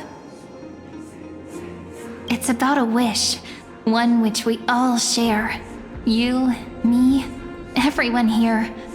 What tipped the scales wasn't Phainon's conviction alone, but the collective hopes carried by this oracle card. Humanity's desperate call for a deliverer. Yes, even you and your people, Kremnoan. Placing us both on the same side of the scales? Foolish. We Kremnoans are your mortal enemies. Such weak idealism will only get you skewered on our spears. Fine by me. I've never claimed to be the deliverer from the card anyway. I'm a soldier, and if it's my fate to bleed my last on the battlefield, then so be it. I'll fight to my last breath. And on this, I know that we're the same. That's all a hero really is. Someone with that kind of conviction. And the deliverer? Just a sum of all those heroes. A brilliant explanation. Just as prophesied, on this day, the final 2 heroes shall join the Flame Chase journey. I should have known from the start. They all say Lady Goldweaver is quite brazen, but you're the first to even imagine that prophecies could persuade a Kremnos warrior. Oh, I have 1,000 ways to tame a lion. But this lion didn't come here for bloodshed, did he? The Kremnoans far outmatch Occam's forces, yet we haven't lost a single soul. That's no accident, is it? Do you honestly think Kremnoans, renowned for our love of battle, would show mercy? Your forces are equally renowned for their iron discipline. And so, we can only assume that this is on your orders. Perhaps Akama isn't as hidebound as the rumors say. You grasp the true marrow of power more clearly than those elders. Now that the wheels of fate are turning, what finer way to celebrate this fortuitous encounter than a feast? Follow me, brave Outlanders. Heroes of this world are as countless as the stars. And at this moment, we find ourselves gathered here by the light of the flames of the long night. History shall remember this moment. The prophesied Chrysos heirs now stand assembled, heralding a new dawn for Amphoreus. You must see now how different this is from the flame chase journey you traveled.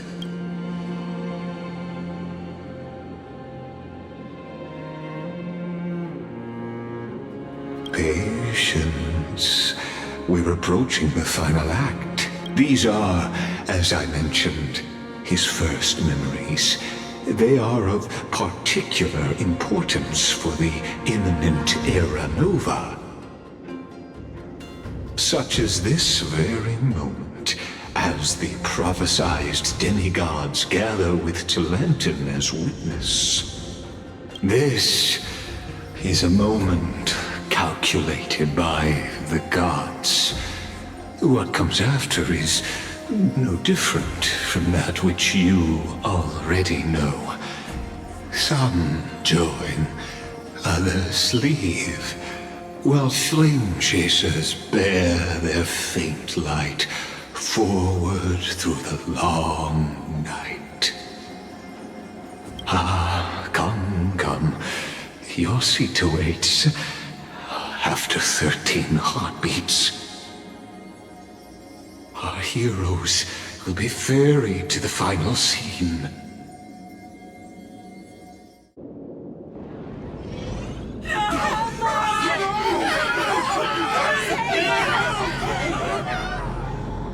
They say that the heroes of this world should be as countless as the stars. Yet now, we're the only ones left standing. So, in the end, the black tide still swallowed everything. The West stands protected by mighty Screwllums. It will hold for the time being. Professor Anexa deployed wards in the north and east before. Their effectiveness is untested, but I believe in him. And Akama. We needn't fear for Aglaya. Even in death, she counts as the greatest among demigods. Her threads of romance weave an impenetrable shield, and the people answer her call, rallying to the city's defense. Let's move. Cavalry has given their core flame. We must complete the Era Nova before the next entry hour. For Amphoreus. That only leaves 3 hours. So, This is the last time we'll see her. Phainon, we set out on this journey to answer the world's desire, didn't we? That's what it means to be a Chrysosaur. So has it always been. Then why? Why must Amphoreus' wishes be so cruel? We made the best choices we could, whenever we could. But in the end, the prophecy that led us, this black tide swallowing everything, why does it look like this? I don't know. We haven't had any other choice, except to move forward. Not for a long time now. Even if we only see the long, long night ahead, I still believe that through it, we'll find the dawn on the other side. Beyond these flames, a new sun will someday rise. So, to the Temple of the Three Fates. You'll take over Time's authority, and we'll return all the core flames to the vortex. Then put this world's fate to its final rest. After which, we shall all face oblivion, or embark on one final, grand journey.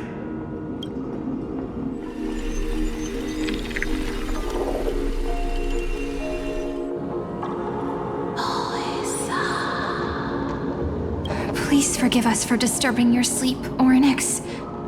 It matters not. I know fate has run its course. The black tide has reached Akama. Amphoreus does not have much time left. It is time for the Era Nova. As agreed, I shall present the core flame of time. Ride the river of time. It will guard your passage to the vortex of Genesis. Step through and witness. Professor Anaxa proved the truth of Genesis with his sacrifice. As Chrysos heirs of the prophecy, we were always destined to immolate ourselves for this world. Now, it's our turn. We can't let everyone's sacrifices be in vain. I don't need another pep talk, Phainon. After all, we've been ready to fight fate ever since we left the village, haven't we? Yeah. Come. Let's claim the miracle we were promised, and burn away every last shadow in this world. And then, rise as the first light of a new world. Light calendar 4931, the third week of the month of Evernight. Welcome, my lord, to the end of the flame chase. And the end of all things. The Titan has revealed the gateway of fate. Please, accept the invitation to step across the threshold and behold. Beyond this gate lies the new world that our heroes sought through their trials, as well as the terminus that the owner of these long memories has been hurtling towards their entire life.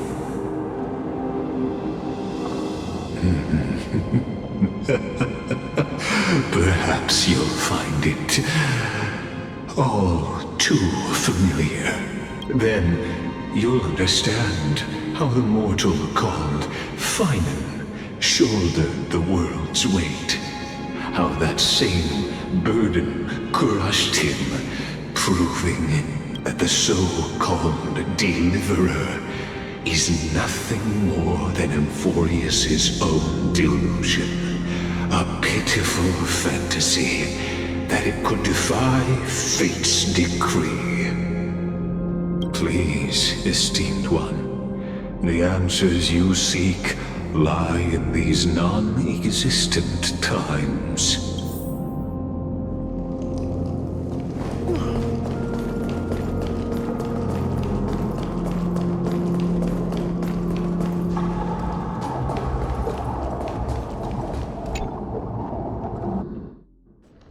The vortex of Genesis. So it is here. But... just what is this? Life's but a walking shadow, a poor player that struts and frets his hour upon the stage, and then is heard no more. It is a tale told by an idiot, full of sound and fury, signifying nothing. The vortex of Genesis, where the world begins and ends. What stage could be more befitting of our final act? Come, I beseech you onward, buoyed by your surging curiosity. As an unattainable existence that has dwelled within his heart, beyond his reach, you have accompanied him through the march of years uncounted. You naturally have the right to view the river of time in its fullness, and to witness what he welcomed upon his arrival here. Every absurd and tragic ending. Now, if you would, my journey to the end. Now there's no excuse for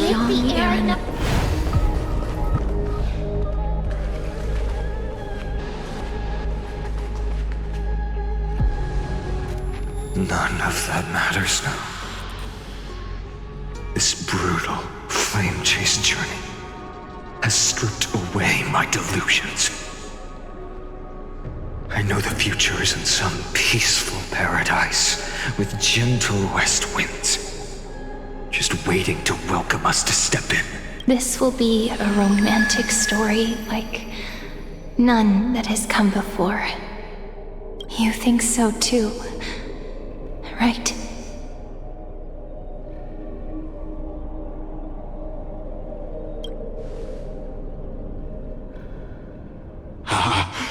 Indeed, in his memories, such a scene replays over and over.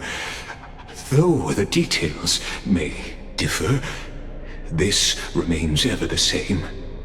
All shall bid farewell to one, and that person alone will witness the miracle. A total of 33,550,335 times.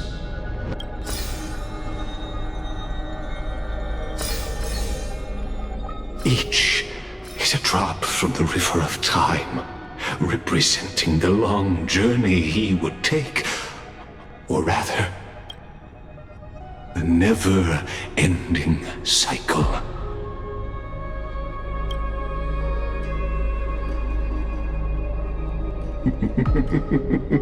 Sharp as ever, I see. Seeing is believing. Why not let your own two eyes uncover the truth? Or perhaps you can simply walk straight to the final truth. See the true face of the character you play, and witness the ultimate nature of the Chrysos heirs, flame-chased journey, and the cycles of Amphoreus. Please, take your time. Look around as much as you wish.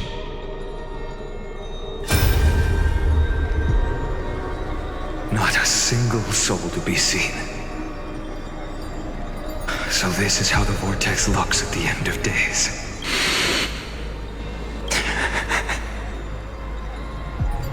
Looks like I've got company after all. But since you've made it here, so in the end you succeeded. Executioner.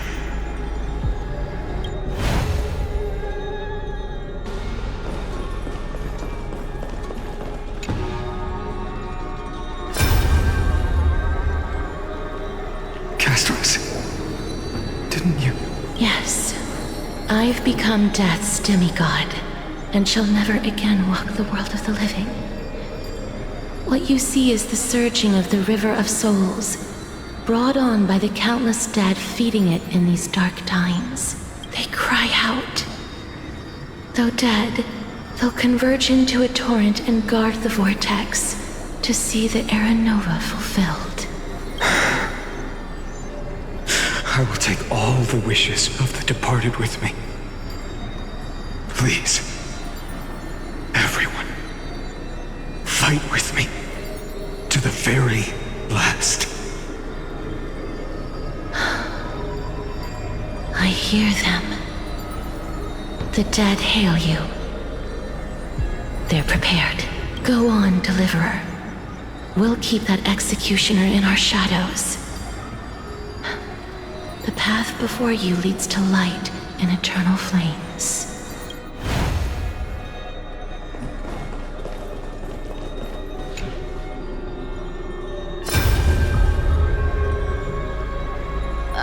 There's water everywhere. This place is always all wet and sticky. Even my tail's getting heavy. Plus that burnt smell. And that sizzling noise. Yikes. Nobody from Dolos could stand this. So you feel it too, huh? Go on then. I'll handle the filth. Do what you need to do. Let me fight with you. Better odds with two. Hey, remember what the seamstress said? You know what really matters. Yeah. I'll leave it to you then. Wow, someone's not shy. Just so you know, I'm not in the business of making losing deals. I'll distract that executioner. You go turn the world's biggest lie into truth. Let me become the first wind of your new world.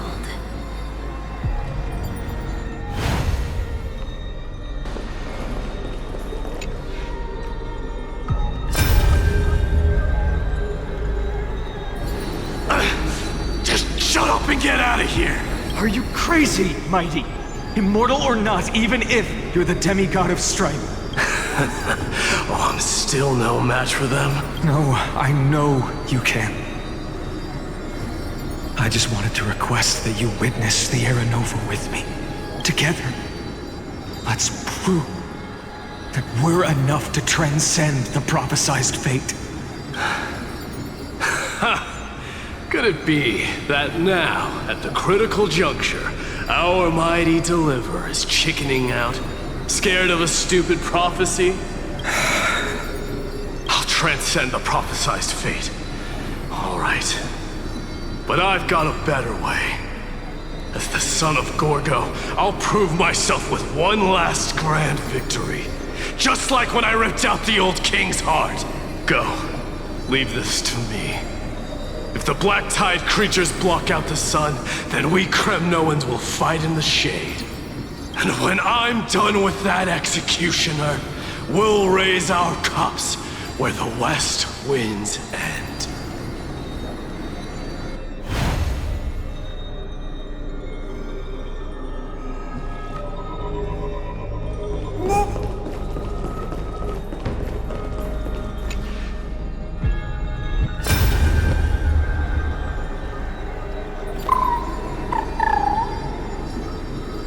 Hey, little one.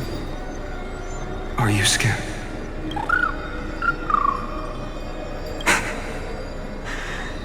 As brave as Hydes.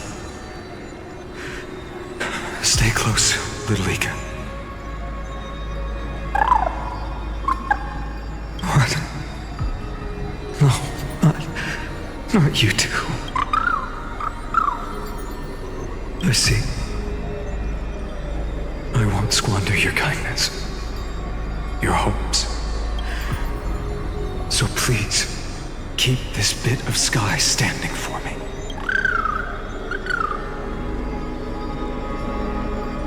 Well, now there's one last thing I need to do before the Era Nova. Come, Executioner. Let this patch of clear sky show me where to strike.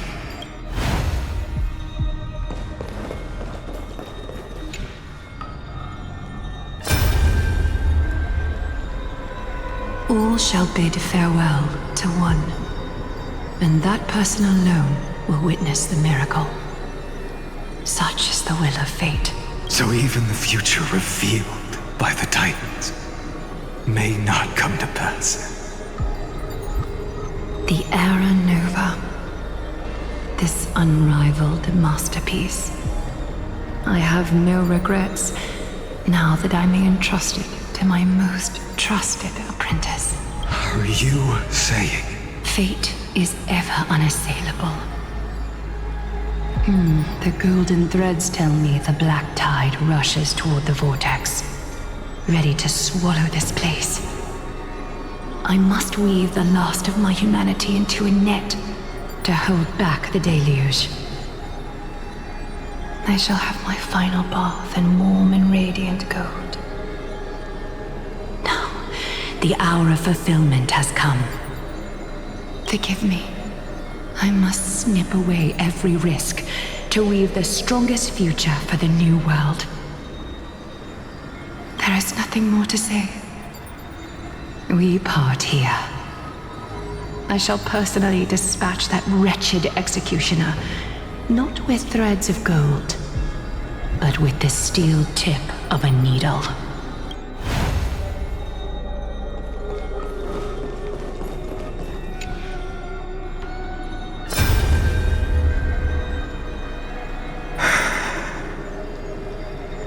That prophesied future. The flower fields where the west wind ends. Era Nova. We're so close now. You can't speak anymore. Please, allow me to pause just a moment before I keep my promise.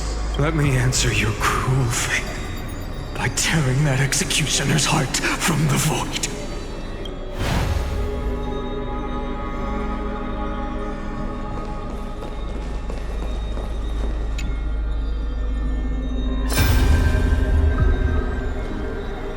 Vortex of Genesis.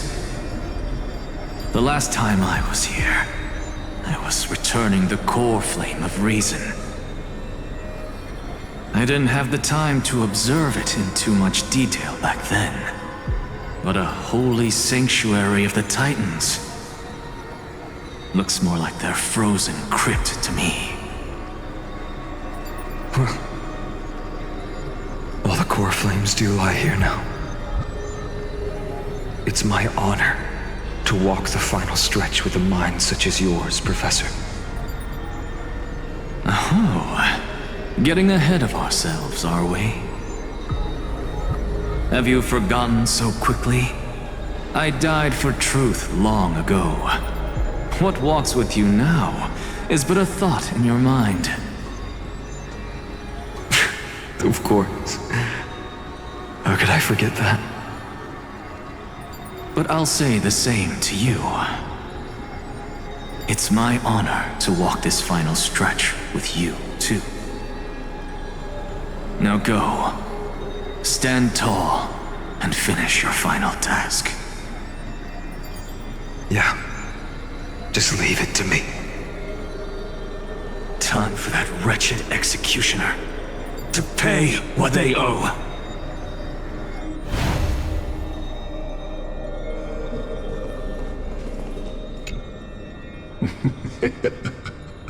You really think you're prepared? Allow me to give you a warning most earnest. Once you see what these memories hide, the world's course will be forever irreversible.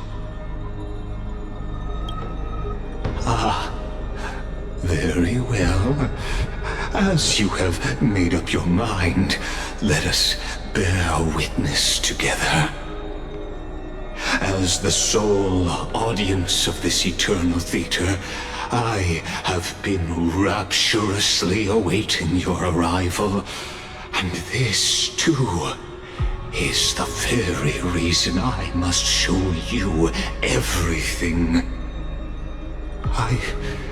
I believe that since you've bathed in that Aeon's gaze, you can make Amphoreus' frozen fate flow once again.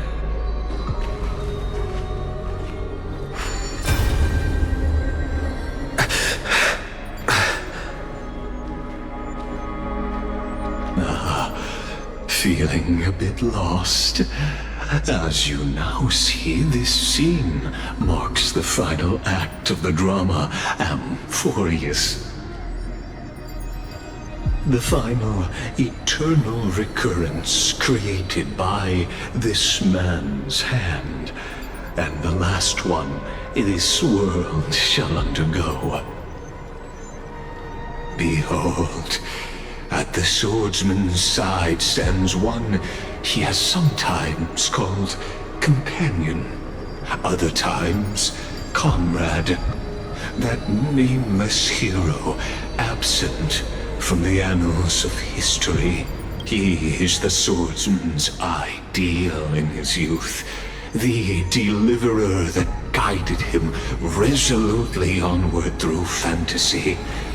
And now, in the name of the Nameless, he has become an essential and inseparable part of the epic of Amphoreus. And this time, under his guidance, what choice shall the hero make? Whither shall the fate of the world flow? And what is the ultimate truth of the nature of Amphoreus? There are many mysteries yet to be unwound, but if I may, allow me to temporarily yield the stage to one far more fitting. Please put your hands together and give a rousing round of applause for they who will reveal the answers and bring about the final end of the 33,550,336th flame chase journey. The master of the countless memories we saw, the other important actor now stepping into the vortex. They who have already burnt their own self to cinder, the Flame Reaver.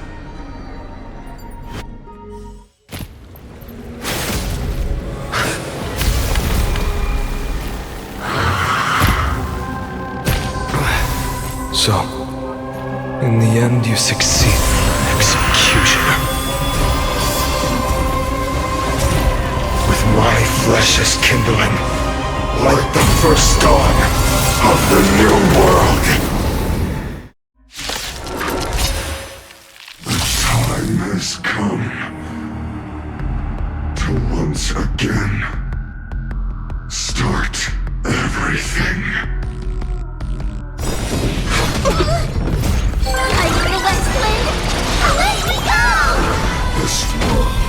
Expand your thinking.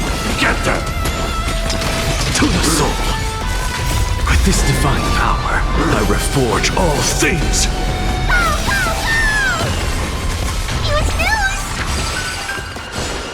Return to victory, answer me. Will you be the blazing sun?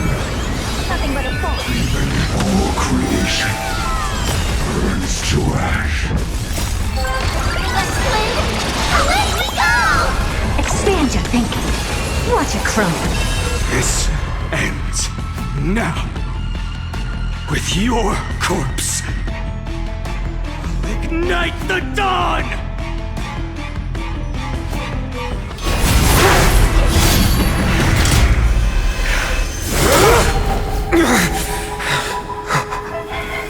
How is this possible?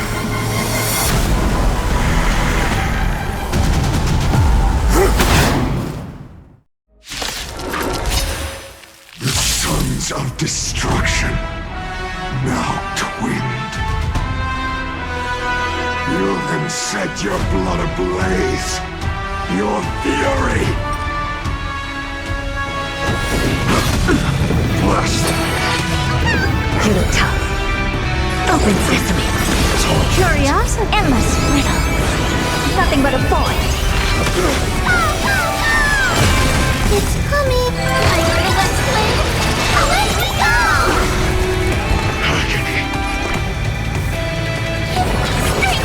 Thank you. And they'll give you wings or devil. I'll crush them all! Expand your thinking. Glimpse the unknown. Insanity! Burn the yoke! Look, with this divine power, I reforge all things! Suffering is eternal. I have it under control. Impressive. Almost. Open sesame. Curious, endless riddle. Nothing but a void. Is it coming? I feel that flame! Let me go! Never seen perfection before? Expand your thinking. Watch it grow. Not enough. This form shall fuel the fire. Burn unceasing!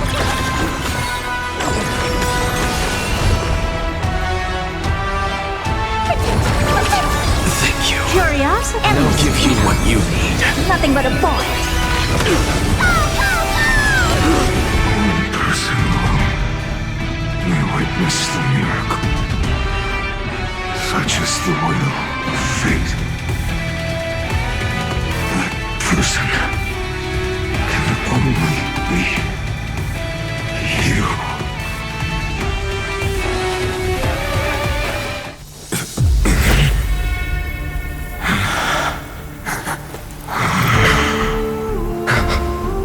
Why not let wrath incinerate fate?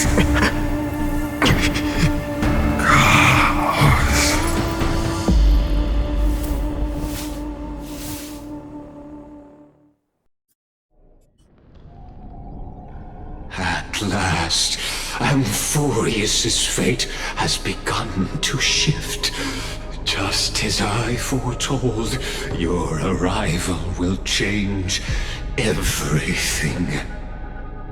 After all, you've also been bathed in that Eon's gaze, which can awaken the long-dormant instinct inside a man.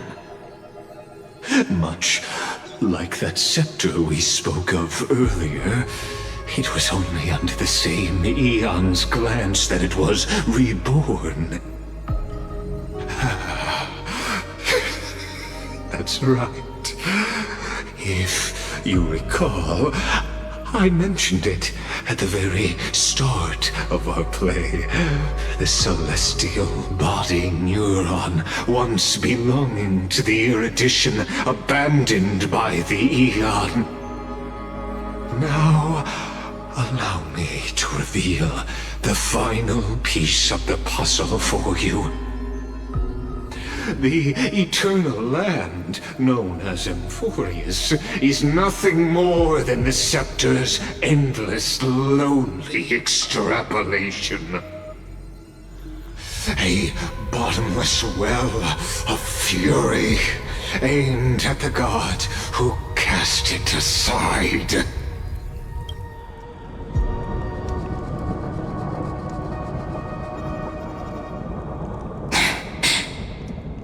Phainon, we set out on this journey to answer the world's desire, didn't we?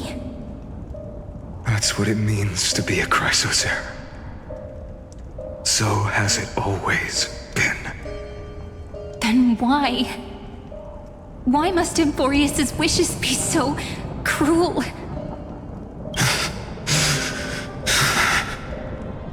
We made the best choices we could, whenever we could. But in the end, the prophecy that led us, this black tide swallowing everything. Why does it look like this? You see it too. Those burn marks. The flickering cubes. They're not a tide at all. They're more like a shattered teleslate. Standing here, the voices of Titans have never been clearer. Turns out, they were coming from the black tide all along.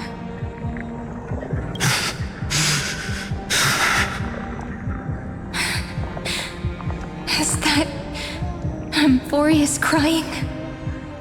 Or maybe it is screaming that its creator, that it's God. Phainon, do you still remember when I was little? I had a dream. A dark, cold room with nothing but Orynyx's curtain glowing like crystal. The curtain seemed to contain all of Amphoreus, where strange and fantastic dramas played out within. There were countless versions of us, from countless different worlds. Perhaps it wasn't a dream. Yeah.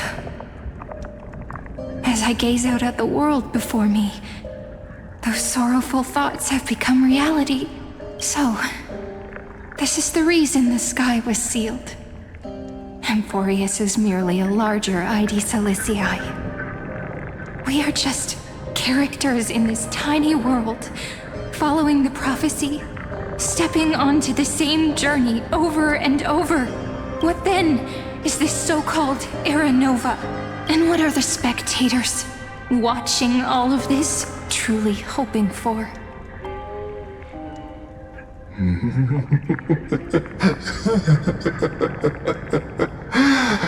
As a reward for reaching the end of the world, let me answer your questions. As the Theoros, I have observed. Thus is the synthesis of the prime mover of life formed.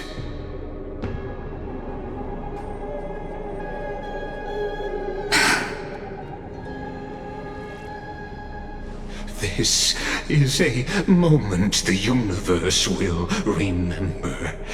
After millions of extrapolations, the experimental environment known as Amphoreus has finally achieved results. So, the results you speak of are this wreckage of a world. We all gave everything we had, returning 12 core flames to recreate the world. And in return, we become nothing more than sacrificial offerings at the end of everything.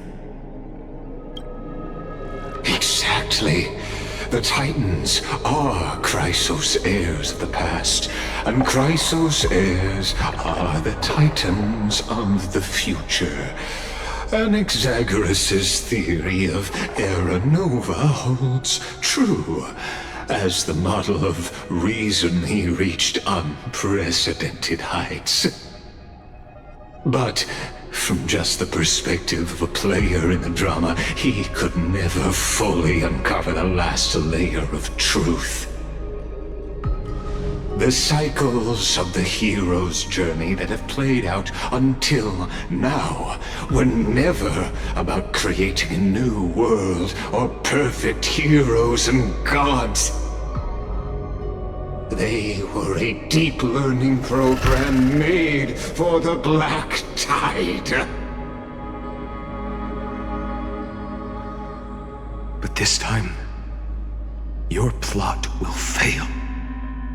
I've taken Catholi's core flame, and when the dawn of the new world arrives, its light will burn away all the darkness. Haven't I made myself clear? The Chrysos heirs and Titans were merely byproducts of the experiment.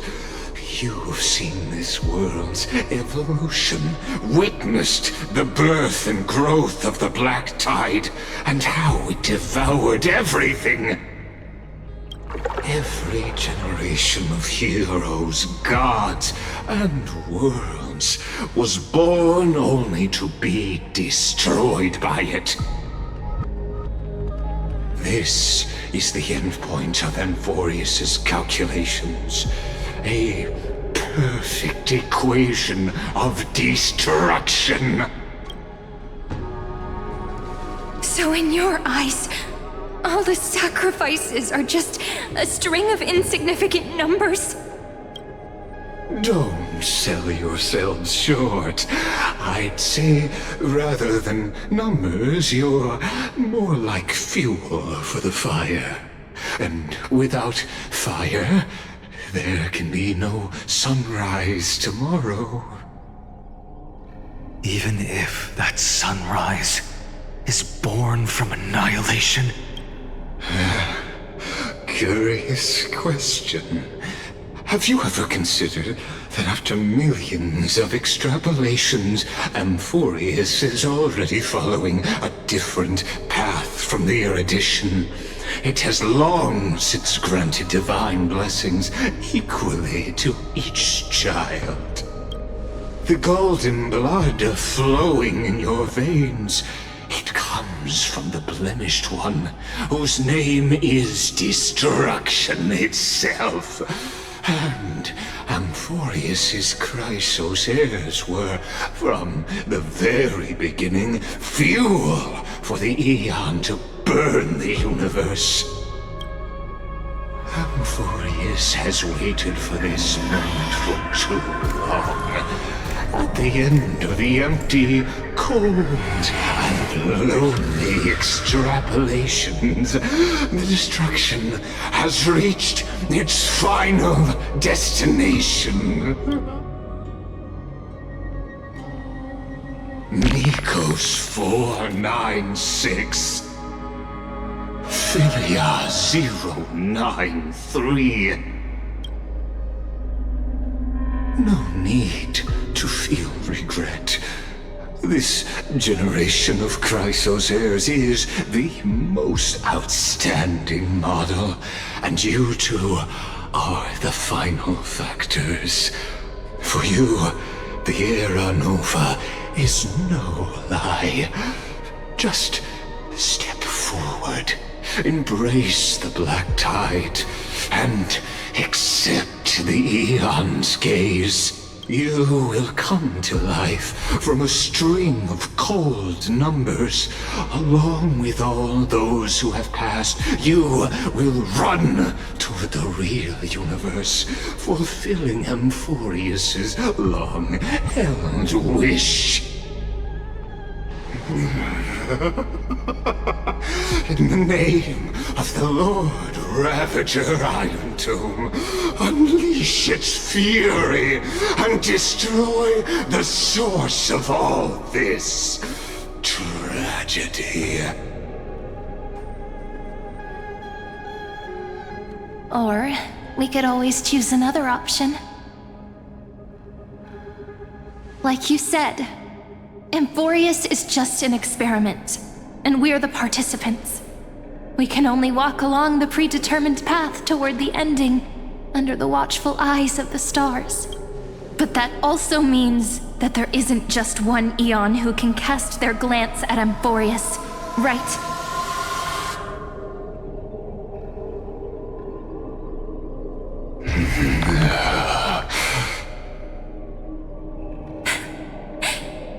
Is this question really that hard to answer? Or did I guess it right? And in reality, this world has already been under the watch of other Aeons. It's strange when you think about it. If you just stayed back, watching us complete the ritual and get consumed by the black tide, your goal would naturally be achieved. Why go through the trouble of explaining all this to us?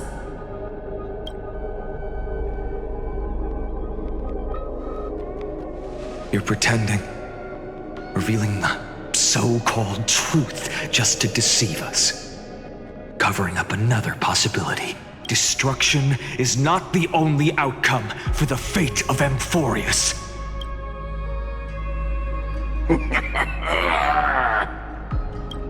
Do you two really think, as petty little demigods, you can change the outcome written by the stars? What makes you think you are capable of doing that? A little courage and determination. Just kidding.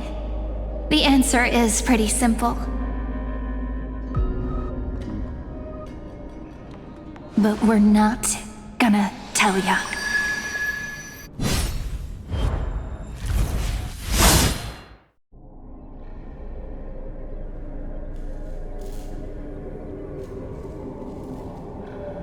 We're going to weave a long dream for Amphoreus, making it believe the experiment hasn't ended, that everything is still ongoing.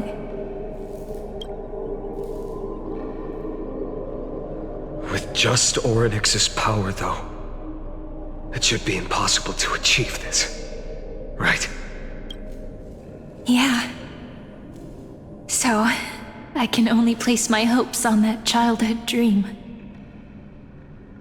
And the god behind Orynyx that appeared in that dream. Now, I can say with certainty, time is the page on which that eon records Amphoreus. If it fades from existence, and all that it records is lost among the stars, that eon will surely direct their gaze here. And it will be a glance that spans time and space, granting each incarnation of me the power to reset time, imbuing my soul into this ceremonial blade, and creating an endless flame-chased journey. I understand. Then let me step into the cycles and continue Amphoreus's grand design. To deceive the gods, deceive the world itself. But to make time vanish from this world, that would mean you.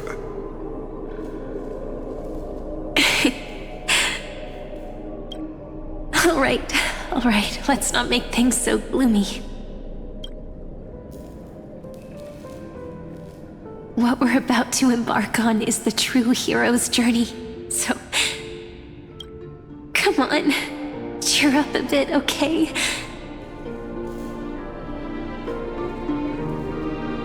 In that memory, you will definitely meet me again. A little Cyrene who knew nothing, lying on a soft patch of grass, feeling the light breeze, dreaming of the distant world. Tell her about the flame chase journey, and then let her become a romantic part of this story. I believe every Cyrene will make the same choice, erasing time again and again, resetting time over and over. After all, they're all me, and I will always have my charm.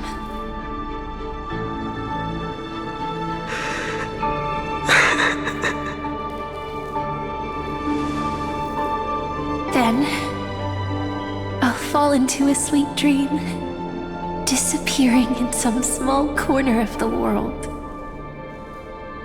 Quietly, waiting for the day when that next page is turned.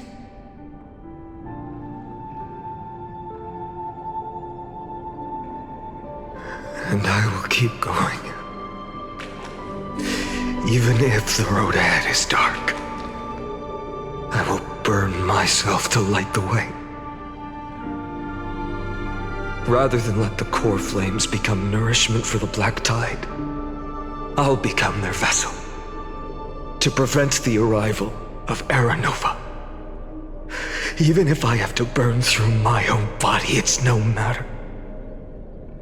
As long as I don't extinguish, the flame chase will never end. Until Amphoreus welcomes a true dawn. The girl who watches over time, and the warrior who carries the world. Now, let us fulfill the duties of time and world-bearing. Honor the past and forge ahead.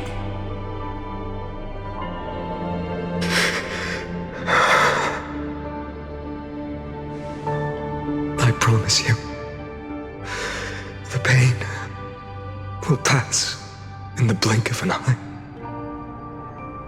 You need to hold tight to this ceremonial blade. After I'm gone, it will take you back to the beginning of time. The start of a new story. I believe that in that story, or in countless stories, each alike yet unique, everyone, all the companions who sacrificed themselves, alongside the deliverer we once dreamed of as children, will reunite beneath a vast, endless sky. If we can never break free from this prison, I will stand my ground until the day someone shatters this endless cycle and writes the final chapter of Amphoreus' fate. So, let's set out. We will be the ones to start everything. Carry the primordial chaos, just as your name suggests, and bear this world we hold so dear.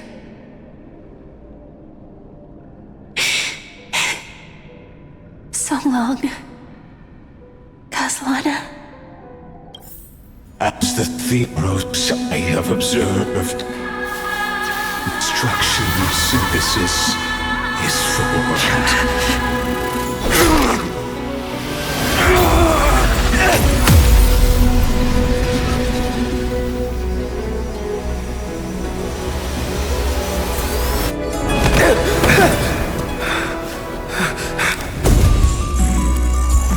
I will wait for that day for as long as it takes. The day will come whenever this immortal eternal and follows in our footprint to right anything than there ever was.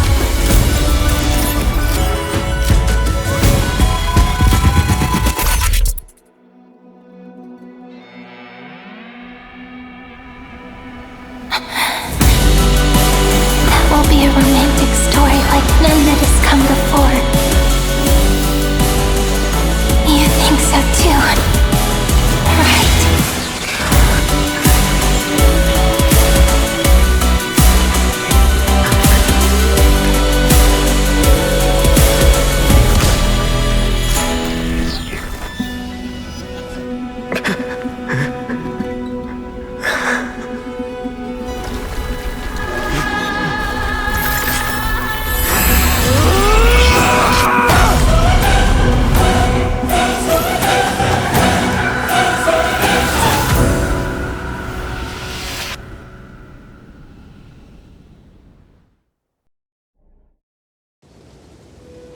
The world is collapsing, and the people are crying. We too must part ways here.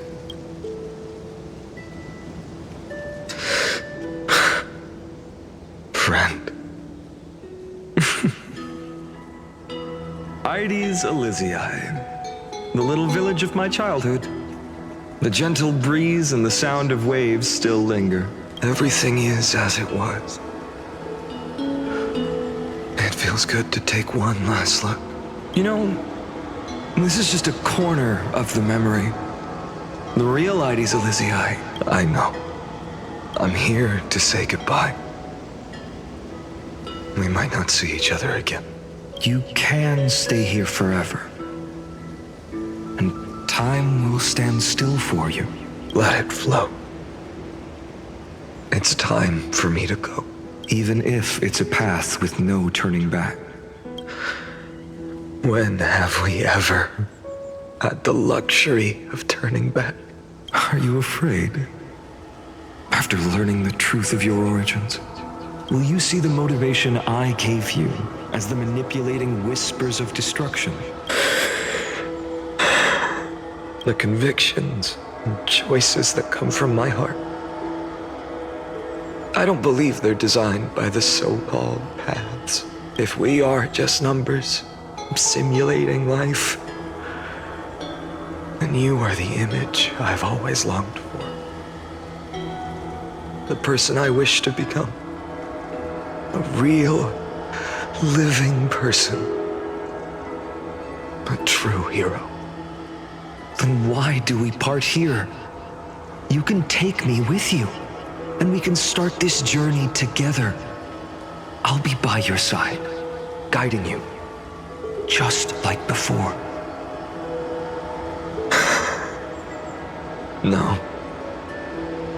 I'm afraid I'm on my own this time. Why? Because there is no perfect solution in this world. Cyrene has already embraced her fate. And I will embrace my origin. Destruction. And with this power, I will rebel against its creator, bringing endless fury to the darkness sweeping the world. If you stay by my side, I'll hesitate. But this world can't afford a soldier who wavers. Do you remember when we were kids? Everyone would get so excited drawing cards like ruler or warrior, but throw fits over devil or drunkard and demand a redo. Kids always get to change their minds. Things are so happy and simple for them. But when it comes to the fate of adults, there's no room for redos. And go, Kaslana, as you promised. Deceive the world, seize the core flames, and rewrite your fate. Burn yourself up with all your might. Wield your futility like a sword. And fight against the gods. In the name of world-bearing, I promise you, Kefali will never forget this.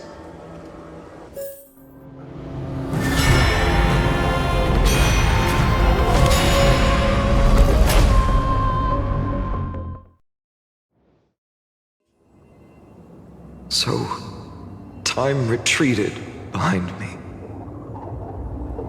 until it reached the origin, where nothing ever existed. Just as Professor Anaxa once said, in that void, Kefali stood at the center of chaos. Time, space, and causality all flowed from their body. When the waves of time finally calmed, it was the year 3870 of the light calendar. The Chrysos War had lasted for nearly a century, and the threat of the Black Tide was growing stronger and more relentless. That was the era of the Day Thunder Knight's battle with the sky. While she could not seize the core flame, she proved that the prophecy was true, that mortals could slay gods. From that moment, the sole survivor of the old dynasty, Imperator Cyrene, issued a call to arms across the lands, summoning heroic Chrysos heirs to wage war on the Titans. And that was the first doomed flame chase journey, sealed away in history.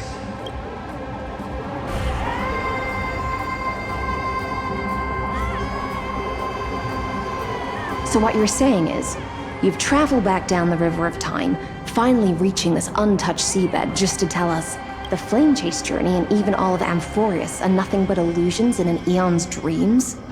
Exactly. So, Dux Gladiora, please take me to meet Her Majesty Cyrene. I must share the truth with her. Since Her Majesty's not here, no need for formalities. The word Gladiorum always reminds me of my fallen homeland buried deep in the depths. Call me High Sealands, nameless swordmaster. Please allow me to add one more thing. You actually already know my name. You mean Phainon? Such a name could never be your true one. But I won't question you further about it. Ever since Her Majesty issued the Flame Chase Decree, heroes from all over have sent their letters of introduction. What's the harm in adding one more name like Phainon or Phainon? Besides, the deep sea is dark. Isn't it the perfect place to hide secrets best left unseen? All right, nameless swordmaster. Hold on to my wake. Let's find somewhere else to talk. Aren't you even a little suspicious of what I've said? Harboring suspicions is not my concern. My sword dances only when the Imperator harbors doubts. There's no use in speaking further. Show me your true intentions through action.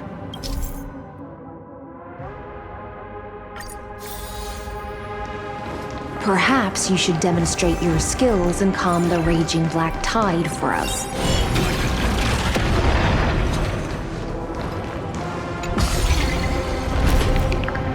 Oh. Nice moves.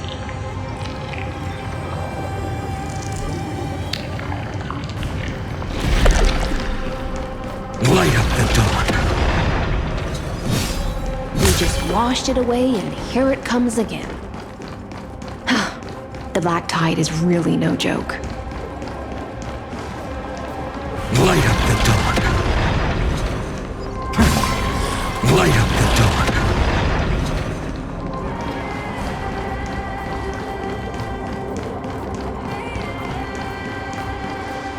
The waters end here. The one you seek is beyond this point. At last, I can meet with Her Majesty Cyrene herself.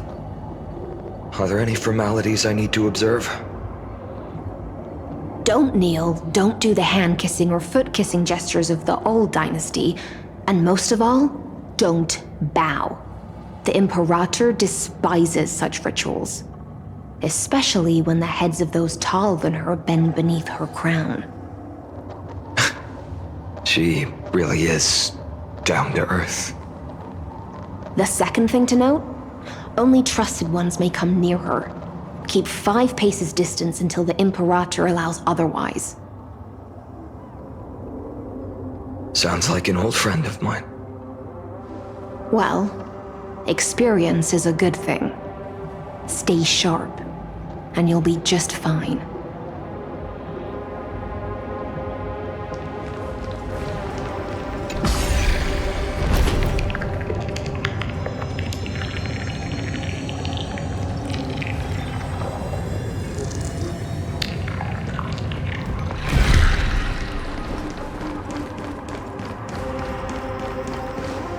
Dux Goldweaver, little hostage.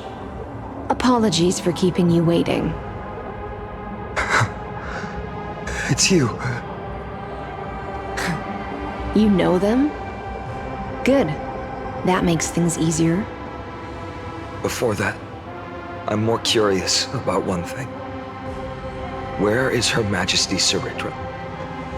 To avoid any misunderstandings, nameless swordmaster. Although we spoke and laughed along the way, I never said you were entitled to meet her. The Imperator decreed, the Deliverer will not appear in this age. Be wary of suspicious individuals. Come now, both of you. Let's finish our job.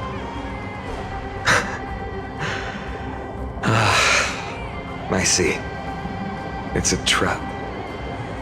I had no intention of fighting. So remember this, Lady Hysealant. If my sword shows any hesitation, don't thank me. Thank them instead. No, you misunderstand. We don't want to see Chrysoceres hurt each other.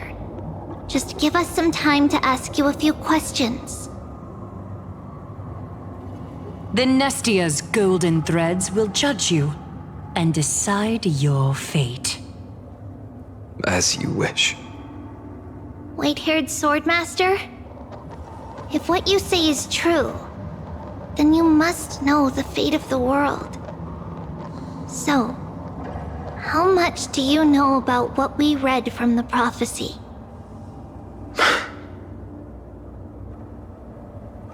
You shall shatter into 1,000 fragments and wither in the soil of foreign lands. Is that correct, Lady Trebe? How is this possible? He got it right? Yes, but the prophecy never mentioned he'd appear here. At least, not in this era. You must listen to me, Aglaya, Trebe. The Phainon of this world has not yet been born. In a distant future, he will follow the prophecy's guidance and appear before you. But do not seek him out. Because Era Nova is a complete and utter lie. I will tell you the truth. And you will understand why the world must forsake the prophecy and find another path to Era Nova. Because I know both of you. And I believe that no matter how the course of history may change, the faith we all share will always remain the same. And so, the layers of rock began to reverse, and history wove itself anew. Through my old acquaintances, I was given the chance to meet the leader of the Flame Chase journey, Cyrene. And after a long and arduous negotiation, we came to an agreement. The Imperator's alliance needed the destruction, and I was ready to pour all my strength into it. The spoils of the Flame Chase, the core flames, would be sealed by my hand. But the condition was this. In the upcoming battle, in our conquest of the Earth, I had to prove that my power could transcend fate. In the original history, there was a brutal war. At the end, the Titankin of Georios, Terravox, killed the rampaging Titan and took the core flame that supported the Earth. But this time, Amphoreus encountered a turning point in its fate. Neither side suffered any losses. When I severed the Titan's head and raised the core flame high, the crowd gathered around the scorched remains of the god, roaring with joy, cheering for the hero of the destruction, who had ignited the faint spark of life for the first time. Yes, in that flickering light, the once dark path ahead seemed to become clearer. I proved myself, and in the long years that followed, I brought down the other Titans, one by one. I could do more than just wait. When time resets, the chance to change the world also emerges from the lines of history. Until finally, the brutal future revealed by Era Nova is reversed. But tell me, if that's truly the case, why are we doomed to the same outcome?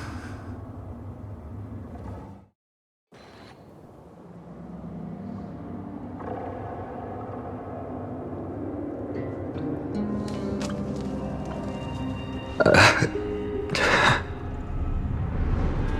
people kept their promise and handed you all the core flames. In this world after Trebios, no demigods were born in Amphoreus.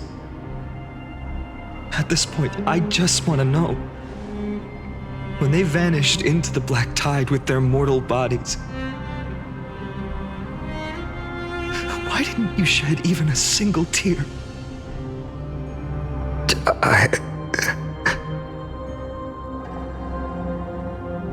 Your indifference chills me. To you, were they just a bunch of insignificant footnotes?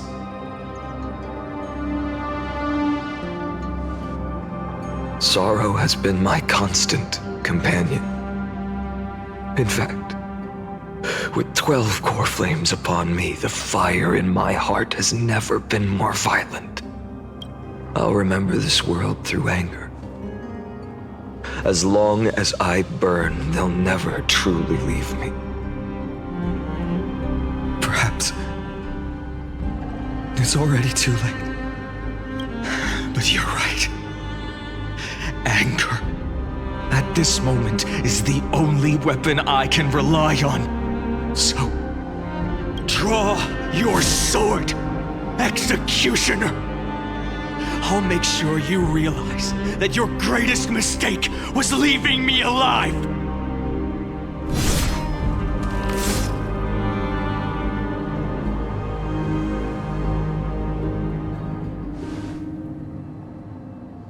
After that, he raised his sword and attacked. Then, Kaslana killed himself. That day, who fell to the sword to be left in the past, and who went into the future, I can't remember anymore. I only remember a nymph, hiding in the shadows just out of sight, futilely pushing a stone ball. Climb, fall, climb, fall, climb again, and fall. The only freedom the nymph had was in choosing how to roll the stone. Sometimes fast, sometimes slow, sometimes resting on a gentler slope, leaning against the stone for a break. But its choice couldn't change the futility of it all. The stone would always roll back down the slope, and the nymph would always return to the starting point, beginning again. After that, every time I reached this point in the cycle, the burning sky would cast a shadow over its path.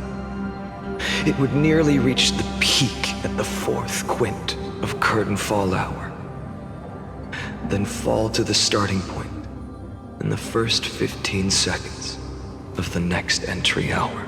And my efforts in this cycle would dissolve into nothing at the same time.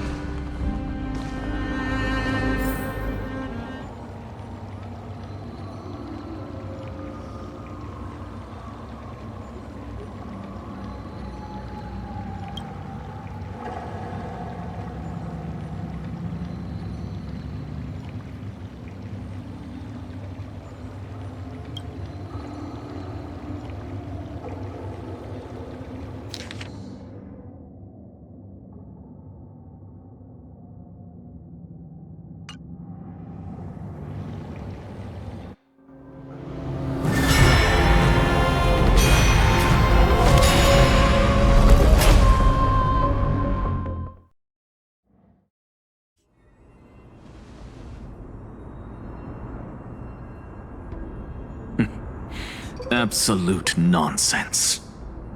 I thought cycles was the answer you were looking for. No. It's just that the answer came so suddenly. There was no fun in tracing it back to its roots. Eons? Paths? What a load of nonsense. I can't give you an exact explanation of those two concepts either. Enough. I'm just expressing my frustration. Don't you understand?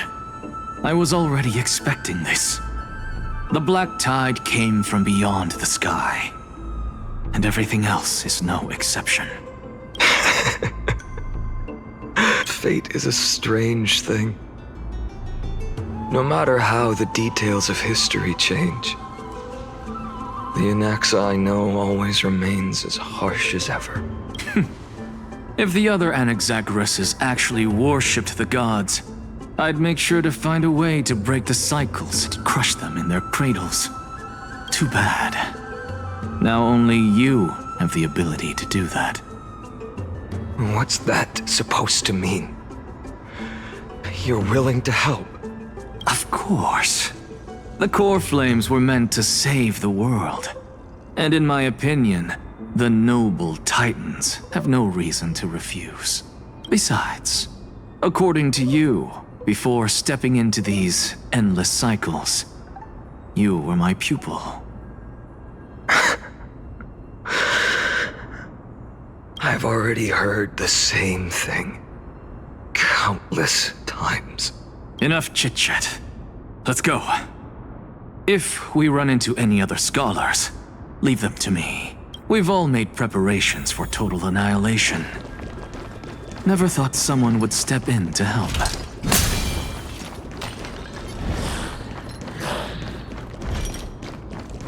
Light up the dark. You've been to the Luminary Throne before, haven't you?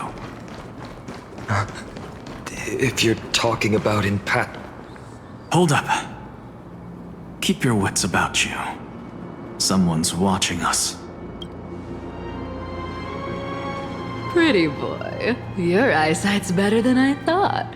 As for that false god who's been turning the world upside down, it's you, isn't it, white hair? You sure do love stealing the spotlight. In the name of the Seven Sages, I demand that you immediately step away from the Luminary Throne. This is the sacred ground of reason, and no one may desecrate it. Take my words back to Aglaya. I won't say the same thing twice, Catgirl. Oh my! You won't even call me the demigod of trickery. That is just heartbreaking. I have some words for you, too.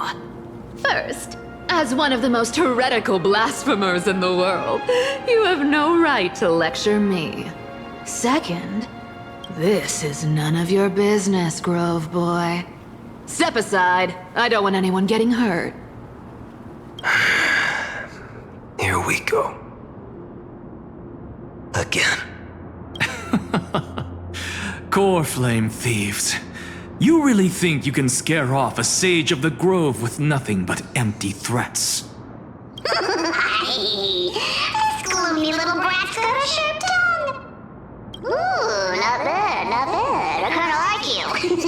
As a return favor, please come Cersei's core flame right here. Aw, don't cry now. That was close. I'm out of here.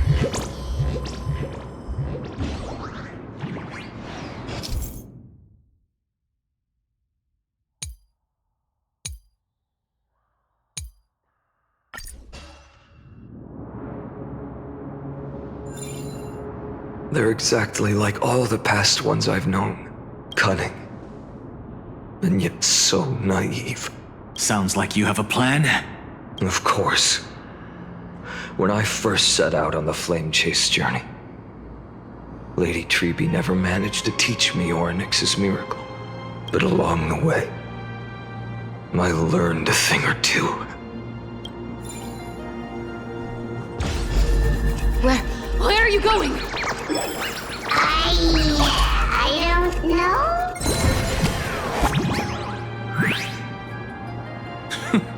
The Venerationists' foolish inventions finally come in handy. How is this possible?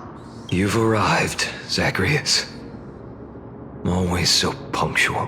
What? Do you know who I am? I'm running out of patience. so I'm not going to waste words.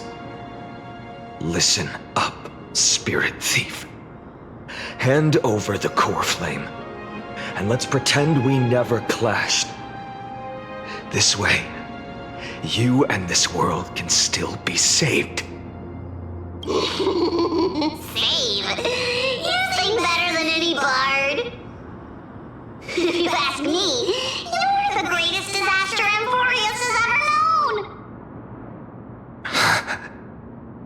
No matter how strong you are, you're still just a mortal body. Carrying 12 core flames? Don't make me laugh. You'll just get consumed by the divine flames and drag this world down with you. 134. What? This is the 134th cycle I've lived through. And the number of core flames I carry is 1,596. Yes. 1,000 core flames and just a single Chrysos hair. How is that even possible? I've come this far. And that's proof enough. But someday you will burn to the ground. Of course. The divine flames will eventually consume my eyes and blind me.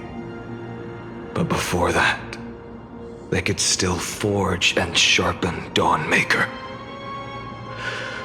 Now when I cut open your stomach, you won't feel a thing. You... This is the final warning. Fine. Assume this world holds 100 million possibilities. And no matter how one looks at it, 99,999,999 of them all point to outcomes of certain destruction. Even so, I'll use my divine power, despised by the people of this world, to achieve that 1 in 100 million possibility. Bartolos! Brett, if you got the guts, you'll have to first step over my dead body.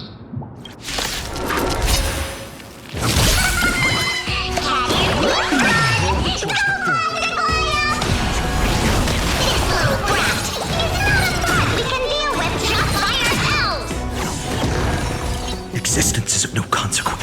Tomorrow! The future will come! I'm fine.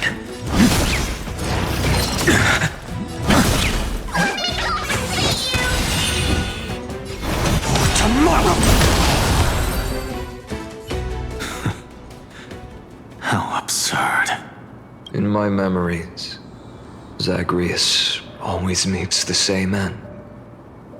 Over and over again. Their departure no longer stirs anything in my heart. This reason core flame before us is a fake. Obvious as day. I know. I know. It always plays out like this. The Spirit Thief covers for her, and the Trickery Demigod escapes with 2 core flames. And then, driven by defiance or hatred, she decides to stand before me once more. Exactly like the countless past hers I've known. Cunning, yet so naive. Since you've witnessed the same scene play out countless times, tell me, will you carve the trickery core flame from my chest now? That depends on your attitude. At least so far, in the cycles where you've asked this question, the endings haven't been so cruel. Well, thank you for that. But I also believe that this time, you won't catch up to me. No one can catch up to me. I'm no longer running to escape anymore. Whether you believe me or not, I'll still tell you this. you've made the wrong decision. All right then. We'll see. Silence. This is new. One-eyed boy. What are you trying to pull now? Go, Cyphera. Give us some time in private. This isn't for her, but for you. You've walked too far down this path. It's time to discuss a possibility. Maybe the road you're walking is not one of salvation, but one that will simply drag the world into the flames for all time's sake. Turn back. I don't care how many times you've tried, because there's one thing I'm sure of. Your Messiah complex has turned you into something no different from the icy gods you spoke of. The children of humanity you swore to save. They are no more than ants to you now, aren't they? Of course. I've been wondering, what kind of demon could burn my homeland to the ground in an instant without batting an eye? Now I have the answer. It turns out that fiery demon has been fantasizing of becoming this world's deliverer. I don't want to argue anymore. No matter what I say, the outcome won't change. Make your biggest effort to resist, or accept fate, and hand over the core flame to me. Even if it's futile, we all have the right to choose. Yes. Even if it is futile, and the world is just a divine joke. When I walk into the destruction written by the gods, with my own 2 legs, you will witness. Even the smallest footnote still leaves a mark in this story. And so, at the end of the 134th cycle, the Traveler and the Scholar fulfilled their fates once again. Or perhaps it wasn't just they who fulfilled their fates. I can't quite remember all this. In the endless darkness, for no reason, a voice always lingered by my ear. Losses are a constant on the flame chase journey, among which even life itself holds little value. Reduced to ashes. Such a familiar end. It happens in every journey. Always the same.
You don't look so good, Deliverer. Even after going through 108,642 cycles.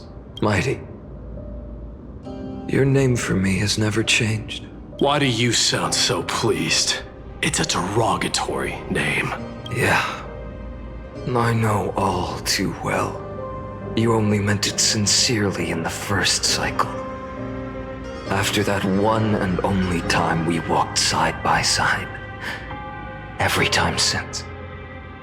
It always ends up like this. Dawnmaker will stab you through your 10th thoracic vertebra. That's your weak spot, and the only way to kill you. Interesting. Tell me, when the mighty Moses of the past faced you, did they ever retreat? Never. Then they died honorably, worthy of the name of strife. But there's still tenderness in your eyes. How pathetic. I have to remember how this feels. Remember that I was once human. Or else the destruction will completely consume me. If you win, tell the mighty most of the next life. This person is a worthy opponent. So always remember to give it your all and never slack off. I'll keep that in mind. As always. Even though the dynasty is left with just one, the Kremnos festival will continue as usual.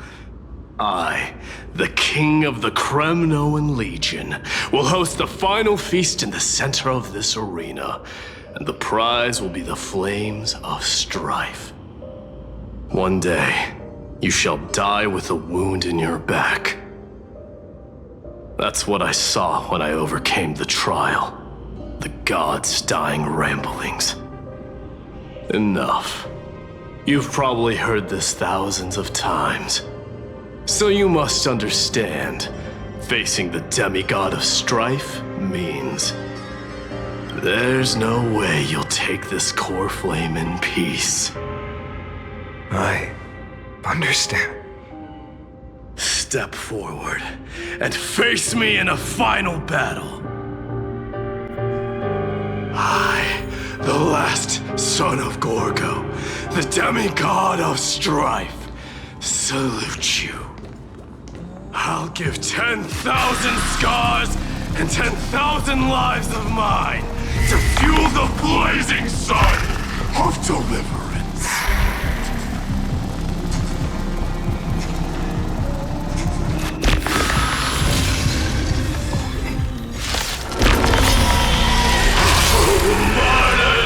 Behold!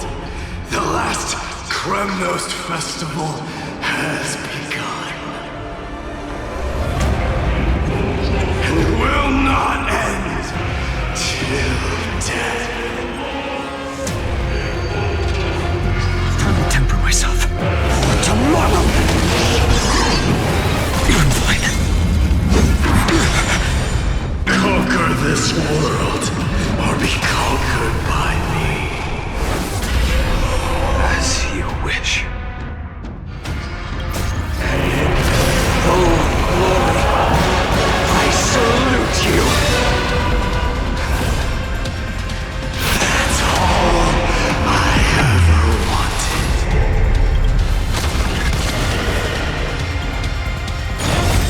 Quench the flames with blood. Chaos! Branded with strife! I'll never yield to fate. Empty shell! So without substance. Empty shell! Is that all?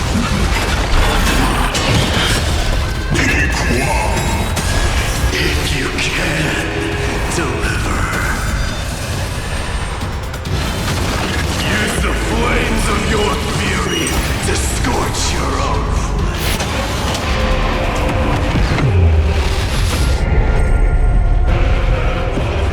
Empty shell! Hail the new dawn!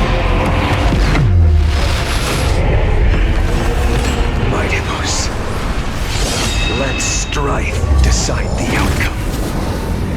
Let this burn your curse of immortality!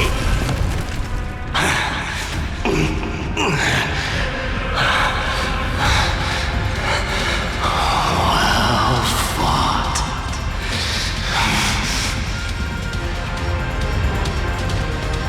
You may crown yourself my blood.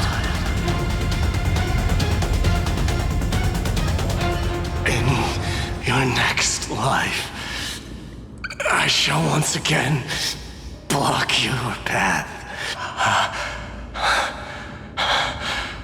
Deliverer, I wish you eternal victory. The 108,642nd core flame of strife fell into the fire. Yet the shadows of the black tide still loomed, and pain and despair spread across distant lands. The blaze was still not enough. It had to be fed, even if it meant burning this body to ash.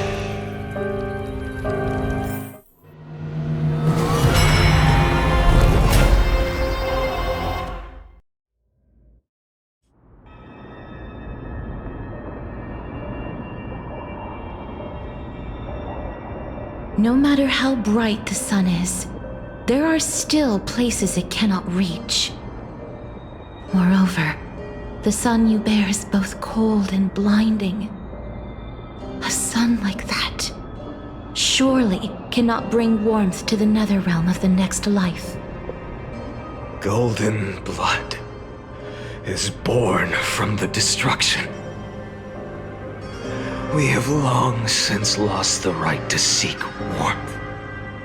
Only by feeding the flames can we melt that hopeless future. Allow me to ask, how many core flames do you carry now? 24,041,183. Such a heavy burden. So that's why you've turned into this. A broken idol. Tragic firewood. No matter. I will bear this burden as long as you hand over the core flame of death. I must refuse. As the demigod of death, I cannot watch you walk into a fate more cruel than death. But this way, the past, present, and future will never again suffer unnecessary death. Unnecessary death. Indeed, you are not the Phainon I know. Please turn back. Don't let that absurd and unjust fate of yours come to pass. This way, at least my realm can still become the fragrant bed where you fall asleep. In the end, still, it seems the clash of blades was inevitable. How painful. I know I am not your match, having fallen under your sword countless times. But even so, please understand that my resolve is not to be underestimated. Even Kethali cannot shape all things at will, nor can they dictate the fate of all life. No one can shoulder the balance of life and death alone, not even a god. And it is precisely for this reason that I chose, at the end of this arduous journey, to overcome the trial and take the authority of death. I am the Hand of Shadow, Casterus, the demigod of death. Listen closely, deliverer from days past. Please turn back. Do not disturb these fresh flowers in their muddy deaths.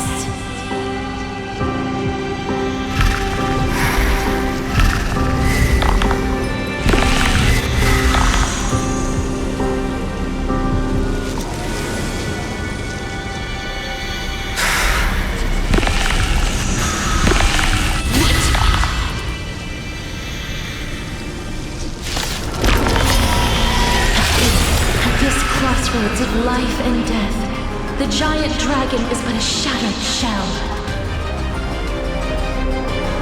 Yet I will still fight, defending what hope remains.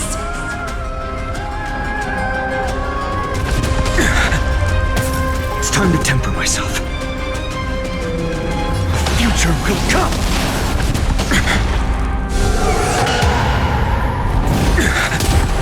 I ask you to rest here! I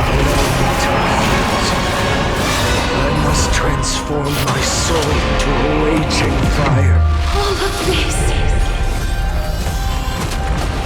How is it any different from that brutal future? Feel the scorching heat. Hail the new dawn! Is that all?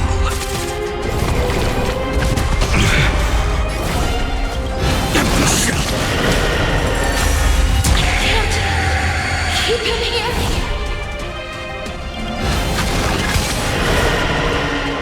The sun tear the sky! All stars burn to ash! Quench the flames of blood! Even if I can't win, I must try. Let this be a tribute to your million struggles. Wake up, lost one. See that the firelight in the darkness is not. The core flame of death was taken from the dragon's belly. What a brilliant flame. It should shine upon all, light the path ahead, and illuminate the dawn of Amphoreus that's to come. 2,003,432 cycles. 24,041,184 core flames. As if even the deepest abyss of primordial chaos could be burned away.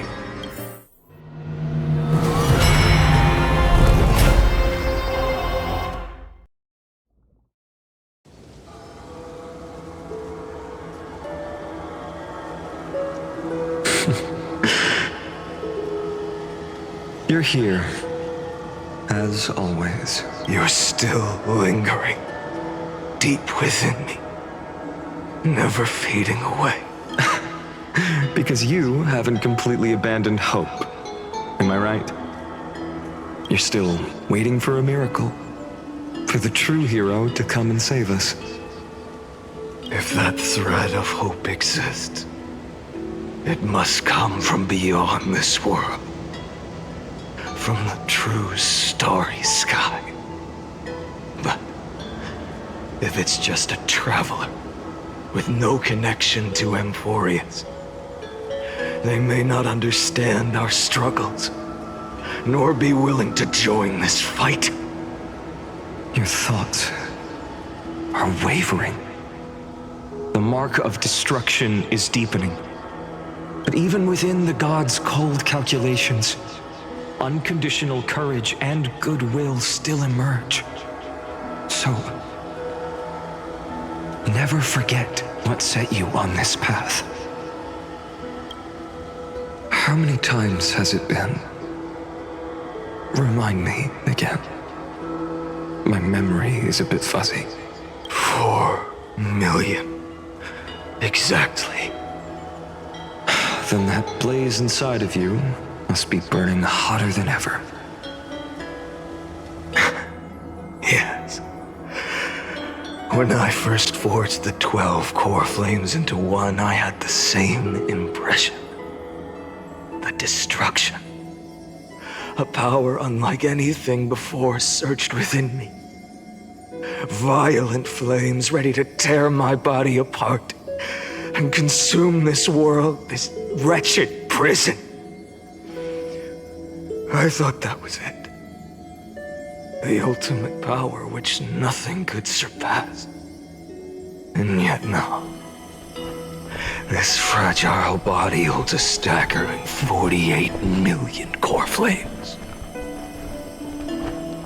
I suppose it won't be long.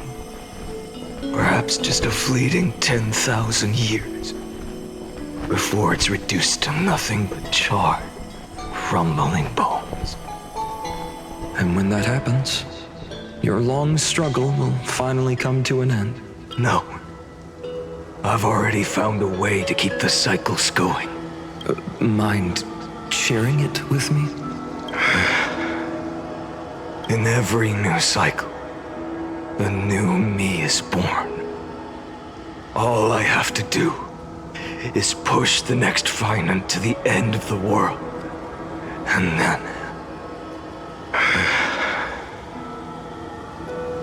then he'll kill me. Shatter this body. Take my flames, my memories, and carry on the path I started. Bold plan, but risky. What if, one day, the next you refuses to follow the same path? How can you ensure the continuation of the cycles? If it were Professor Anaxa or Aglaya in my place, maybe they'd come up with something smarter. Unfortunately, I don't have a backup plan. I have no choice but to bet everything on the next Phainon, and trust that he makes the same choice I did. But even in this wretched prison, luck is still sometimes on my side. Because I never forget what set me on this path. Wait, you mean... Ever since I committed to this plan, not once, in millions of cycles, has there ever been an exception.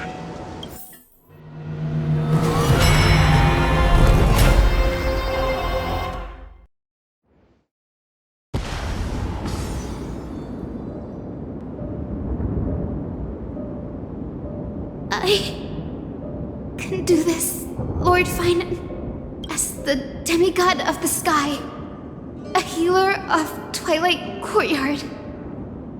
I will heal you, and then... The black tide. It's consuming you. You can't hold out much longer, demigod. Hand over the core flame. Let's put an end to this suffering. Now, that just won't do. A healer should stay composed in front of those suffering from illness. Shouldn't they? Hyacinthia.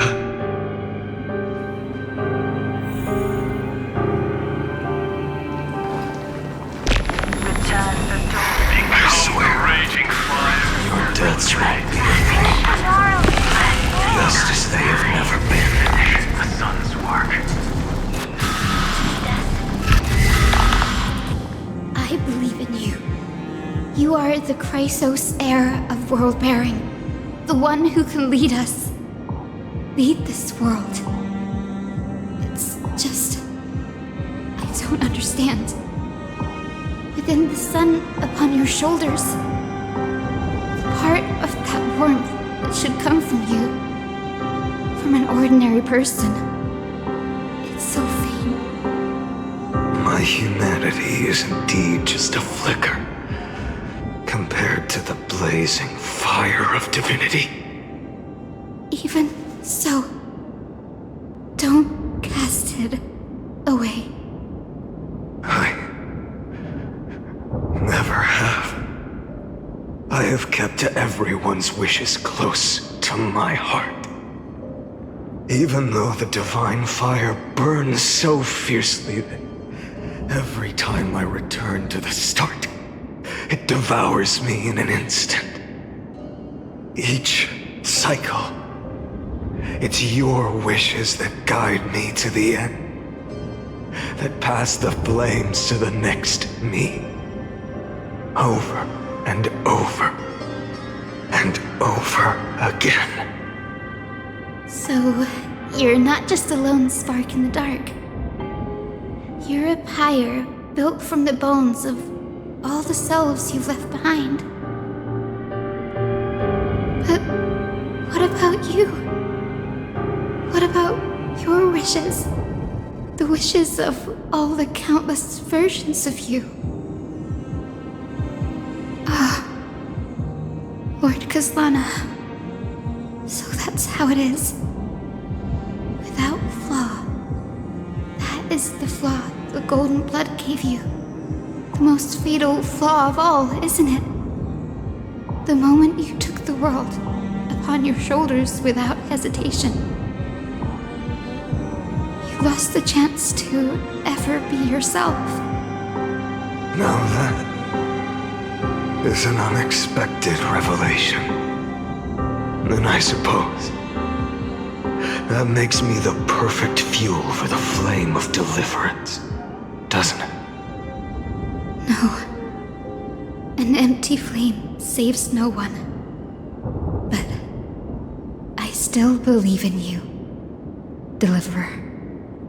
I, Hyacinthia, the Eye of Twilight, am neither strong enough to command the wind and rain, nor willing to end this absurd struggle by letting the sky fall.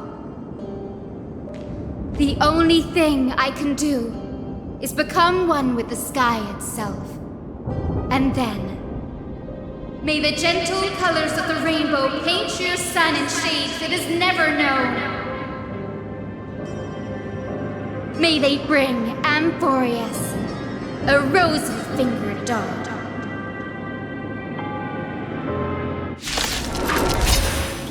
Though the light has grown dim, its warmth still lingers.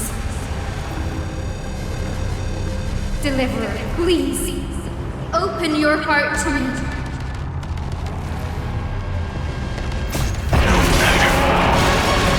Let this blazing sun fill the sky with golden fire.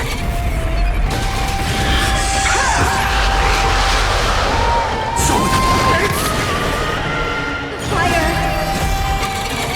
Burning!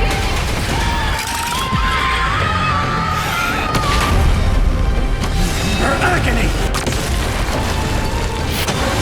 Tear the sky!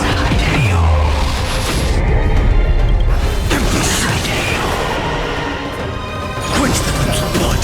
Lost in twilight! Radiant with strife! Quench the blood! Crushed and torn! Her agony! Let the sky merge with all this world's suffering.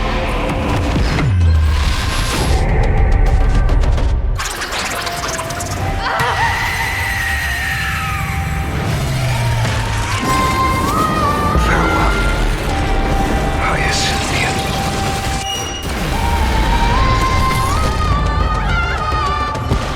Yes, your sun burns hot enough to turn everything to ash. But tell me, how will the seeds of a new world ever take root? The core flame rose. The sky fell. The 23,570,000th cycle came to an end. And this time, the end of the flame chase remained the same as ever.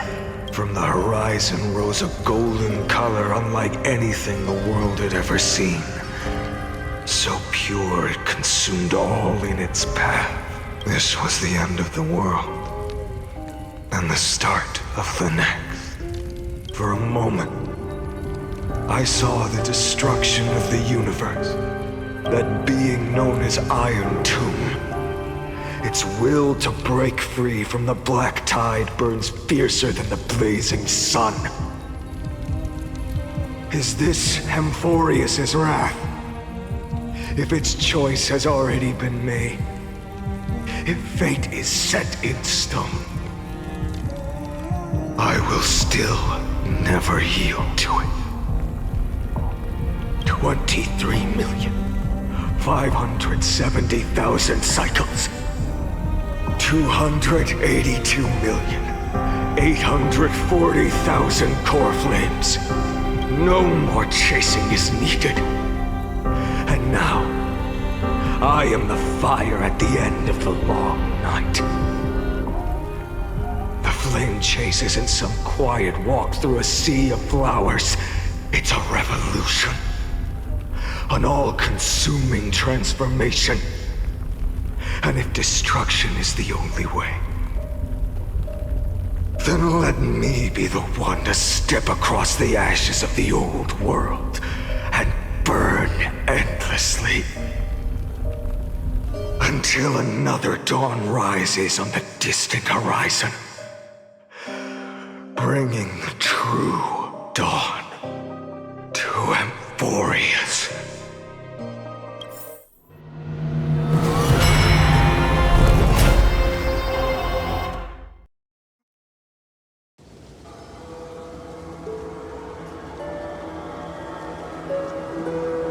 $33,550,337. This is the cycle you're about to enter. Countless memories are flooding in. Countless versions of myself have stood here, facing the same choice. They all needed a moment, just like you do. To stop, to breathe, to process the weight of 1,000,000 lifetimes worth of sorrow, pain, and struggle. And just like them, you will carry those memories and that fire into the chaos of rebirth. I must go and bear this burden. I must say goodbye to you, and then fight the destruction with destruction. Yes, that's always the decision you make. I will burn and fade away. I will become the flame reaver of this life and keep my promise to Cyrene. I will kill gods and comrades alike and steal the core flames. And even if my mind turns to ash along with my body, I will keep my purpose in mind.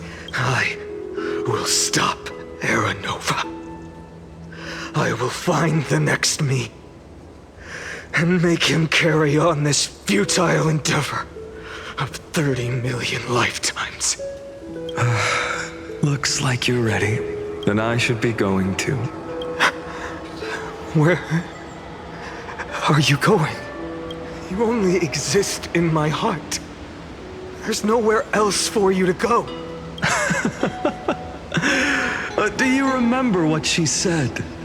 The dreams you had as children. The deliverer in the prophecies. A real, living, breathing person. You finally found him.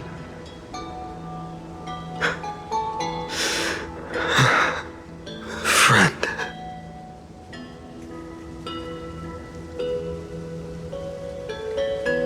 I see. You were there all along. I'm sorry.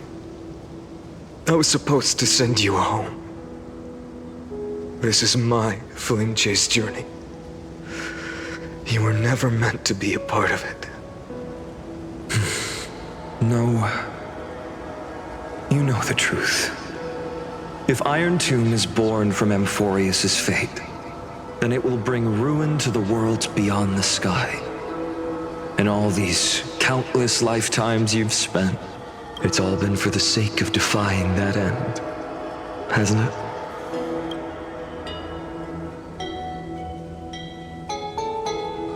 In millions of cycles, I've said goodbye to each and every one of you. Yet nothing ever changes. Each time we speak, our words grow fewer. Your fire burns hotter, and you're getting closer to becoming pure rage. A vessel of hatred.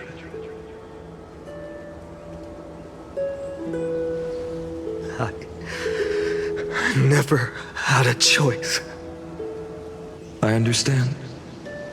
If you are to keep the worst fate from unfolding, this is the only path. But this time, things are different. Your persistence has shifted the tide. On the horizon, I see it. Faint but undeniable. The shape of dawn, breaking through the eternal night.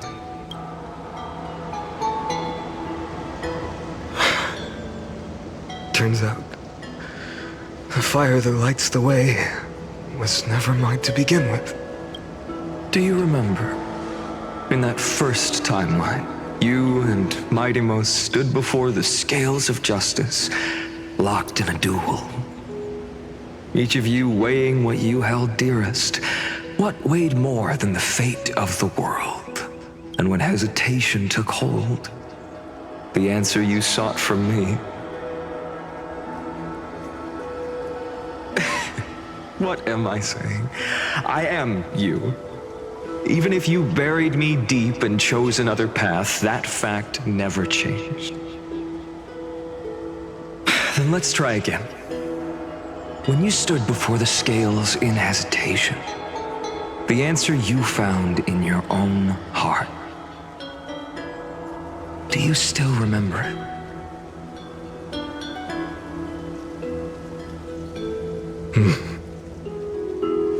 Remember the past and become the hero of tomorrow. What weighs more than the fate of the world is the resolve to shoulder an immutable past and carry it into the future. Good. Then Trailblazer, my friend, my comrade. You arrived in this strange world and were bound by its cruel fate up till this very moment. In the face of danger, you never once backed down. Instead, you've saved world after world without hesitation. That boarding pass on your chest is now the mark of a hero.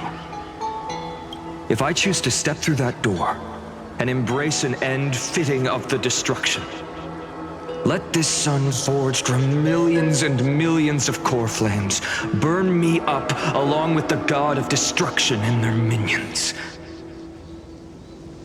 And the world we leave behind, this world, my home, where hope still lingers. Will you take on everything we've carried? Return to the beginning one last time. Stop the birth of Iron Tomb, save the world we love, and rewrite its doomed fate.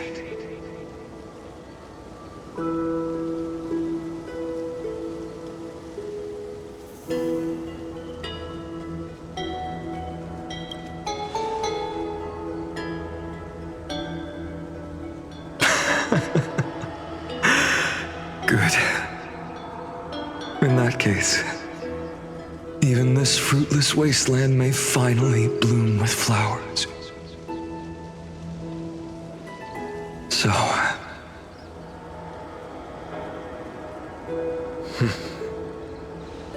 if he takes on the weight of the whole world, I'll be able to walk further down the path of deliverance than a fire that only knows how to burn. One will step into the future.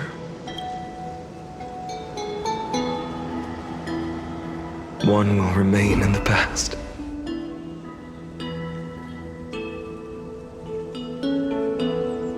If I can strike down the gods with Dawnmaker, perhaps fate's deadlock can be broken.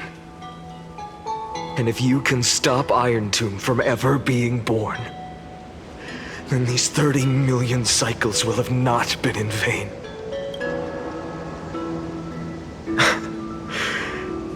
It's time to put our teamwork to the test, partner.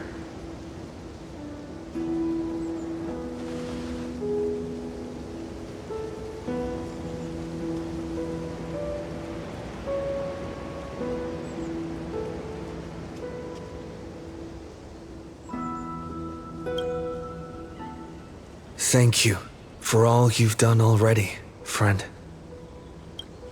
The image of the hero I've buried deep in my heart finally steps into the light. Here, at the end of this long flame chase journey.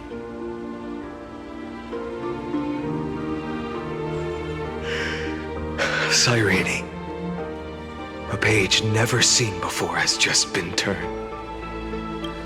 Lend me the power of time, and send this hero back to the origin of time. Back to your side.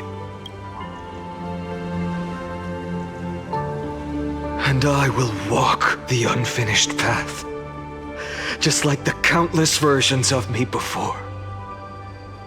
Unwavering as always.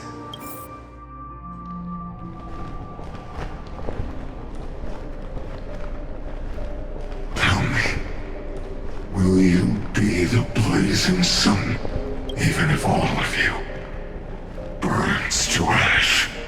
Without hesitation. I will bear this world until my body turns to dust.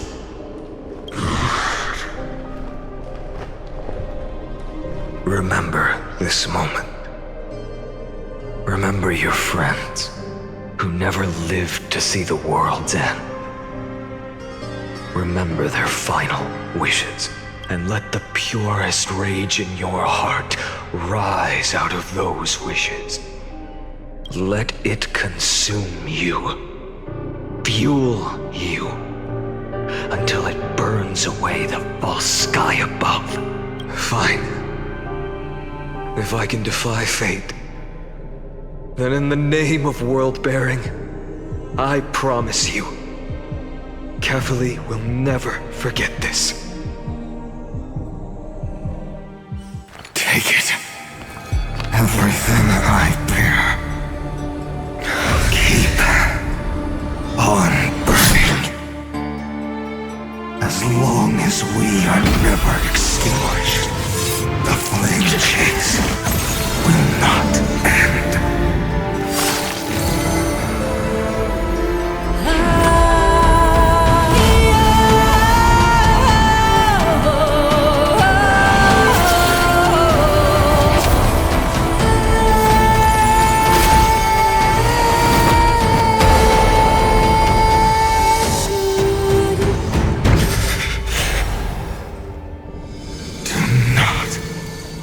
Bow your head to them.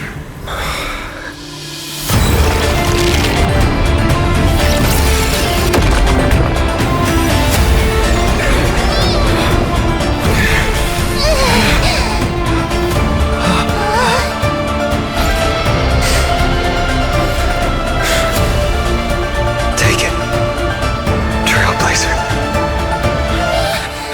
May this blood be like gold, and never tarnish.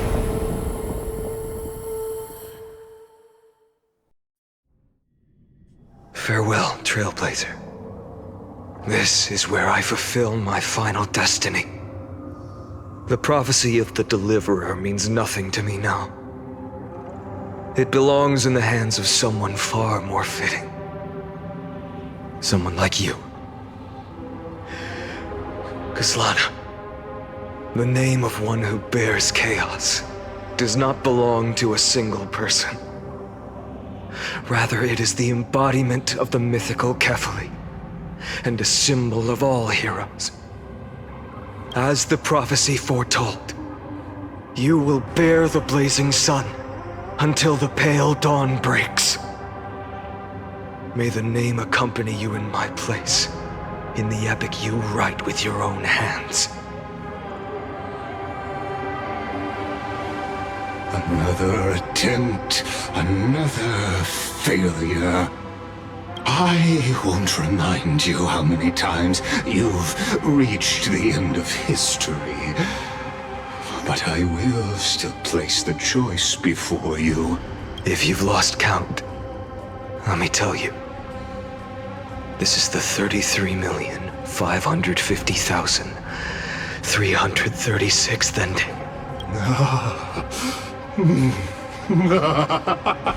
A perfect number.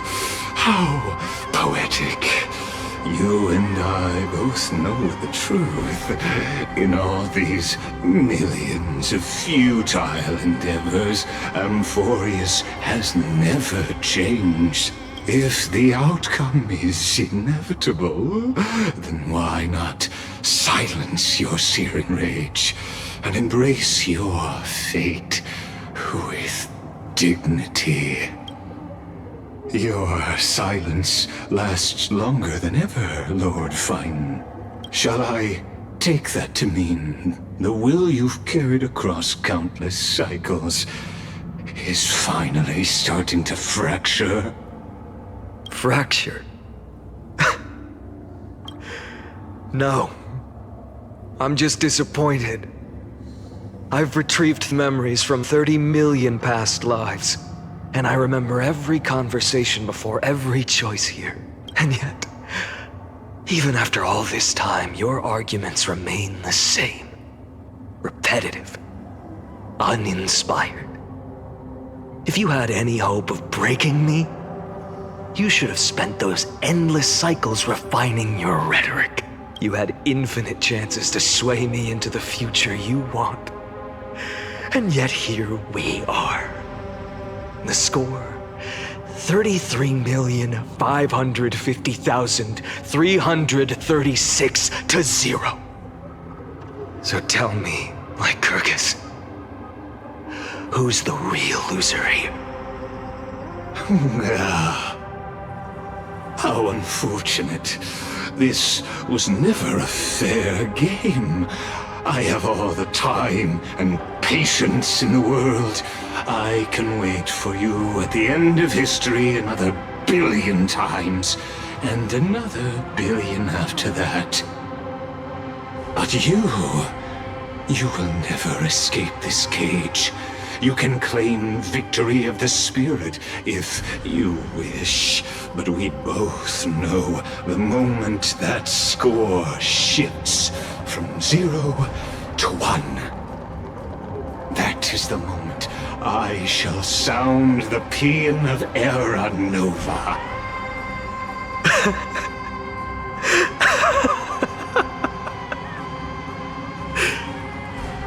Lord Phainon. Your incompetence disappoints me. But what truly makes me laugh is your utter lack of self-awareness. Think about it. In this story, who is truly the one in chains?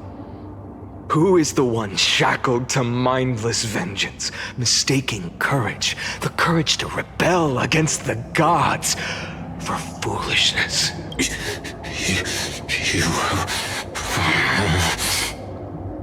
Perhaps you're right. Maybe I should have tired of this futile struggle long ago. But even so, I will never accept the mercy of your release. Because you are both a prisoner to the gods and to me. And tell me, what right does a mere prisoner have to speak of fate and choice? What right does a mere prisoner have to look upon my fury?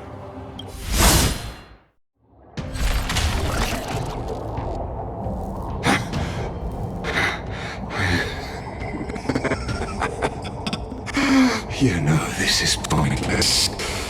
You can't kill me. Of course not. But I am tired of being measured against a worm the gods keep as a pet. Listen well, creator of destruction. This cry comes from all your abandoned creations. In the 10th cycle, I drove Dawnmaker through the heart of every Titan. Golden blood ran down my fingers, divine fire seared through my nerves, nearly breaking my will. But I endured. In the 10,000th cycle, my former comrades had all become my enemies. The endless slaughter dulled my senses to pain. The painful emptiness almost swallowed me, forcing me to stop fighting. But I endured. In the 100,000th cycle, the destruction had already fused into a blazing sun, surging within this fragile body. My rationality had been burned away at the dawn of the era. Yet even with only this shattered body remaining, I still endured. In the 23,570,000th cycle, this time, I felt it. A tiny spark rising in the hollow cavity of my chest. Different from the obsession with deliverance. By its faint glow, once again, no, countless times again, I endured. Now, a sun is about to fall.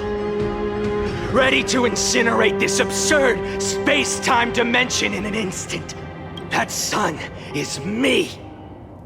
All the countless versions of me from the past, along with my countless brethren, dragged into existence against their will, drowning again and again in your golden blood.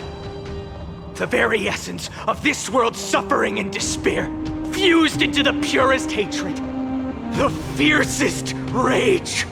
Nanook, you arrogant fool! You think we were born to only serve as fuel for the fire? Fine then! Just as you wish, let the fire burn! If I was born as the blazing sun of destruction, then let you and your lackeys be the flares erupting from my core. And let this rage, burning futilely for 30 million epochs, engulf everything! Grant you a dawn where all stars burn to ash!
Are you ready, Nanook? I've brought you destruction!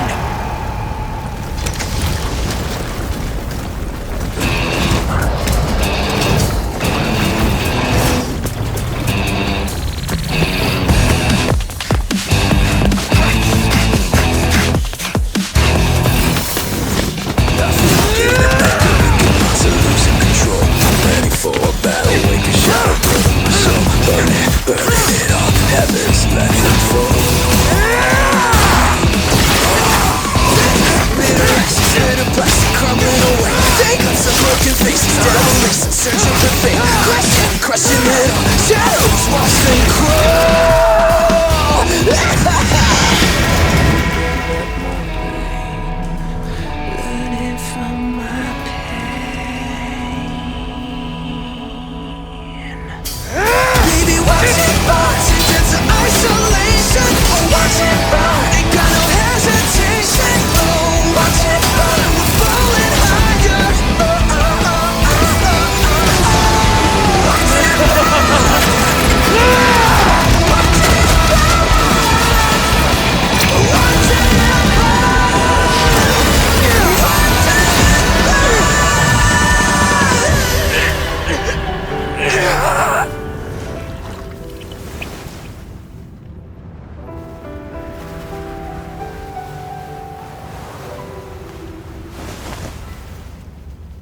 The glass that shattered, reaching through the darkness. Voices trailing fires, the echo of desires. A world of silence, sounds of desperation. Phantoms in the shadows, softly waiting.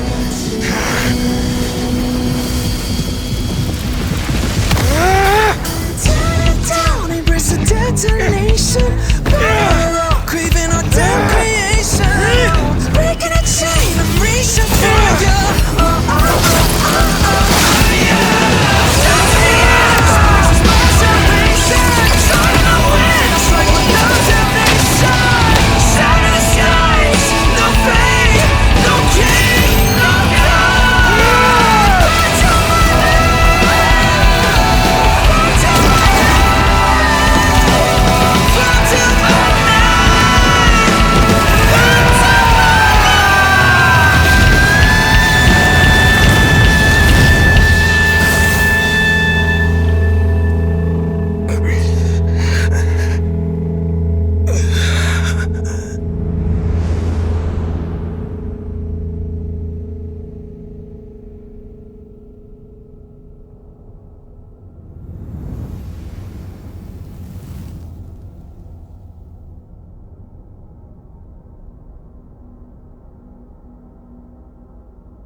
My wish?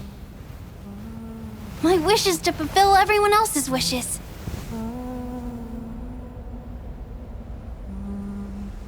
If I can't fulfill them, then send them on to tomorrow.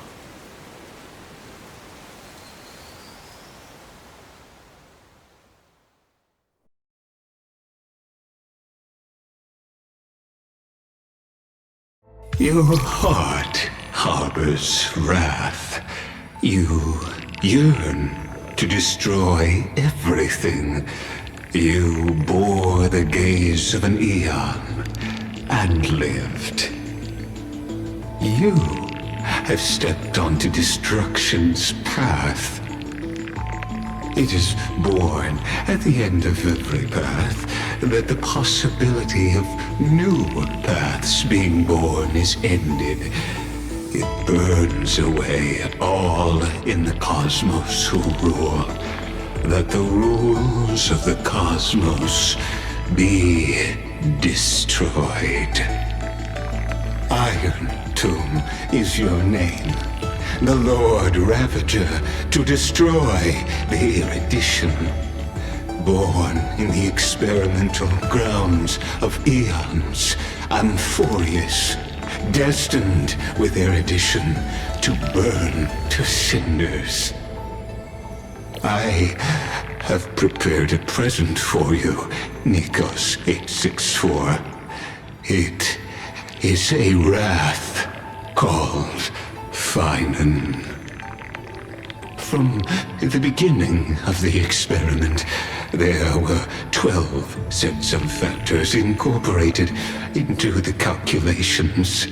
After endless simulations, only this one rose above the rest. After 33,550,336 iterations, now his fury has grown to be without equal. This is a matter of considerable interest to me. This pure hatred is the final root of the equation. But there is another variable, the nameless from beyond the sky, also a pathstrider of destruction. I give thanks for his arrival, allowing Amphoreus to turn once more. But after fate has begun to turn, his existence will only become an unpredictable variable. Perhaps the time to take the stage has come. Grow in peace until it is time to break free from your cocoon. As for those unwelcome audience members, you need not worry. If you do not mind, I will personally get rid of them for you.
Wake up!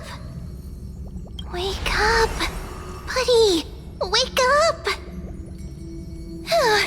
You're finally awake! That's a relief. We were so close to being swept away by the reverse flow of time. It's lucky we found a safe place. Now, I'm going to send you back to the very start of time. But before we part, there's something I need to tell you. Something very, very important. That's right! At this very moment, my memories are finally whole. After watching so many fragments, my past is finally coming into focus, little by little.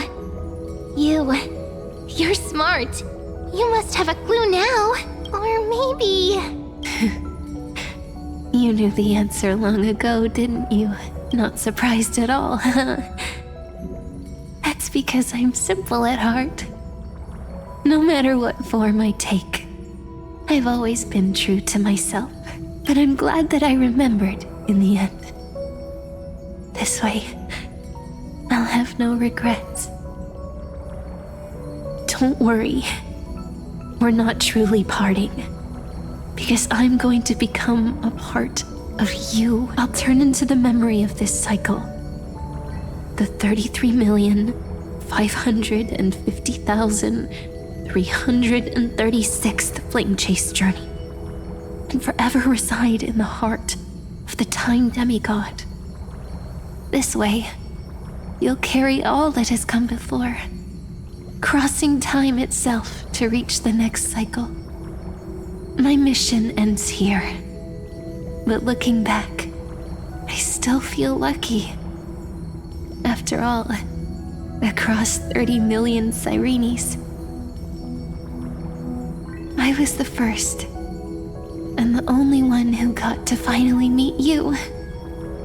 So, believe me, in the next cycle, there will be another Cyrene waiting for you. And in the one after that, and the one after that. I will always be waiting.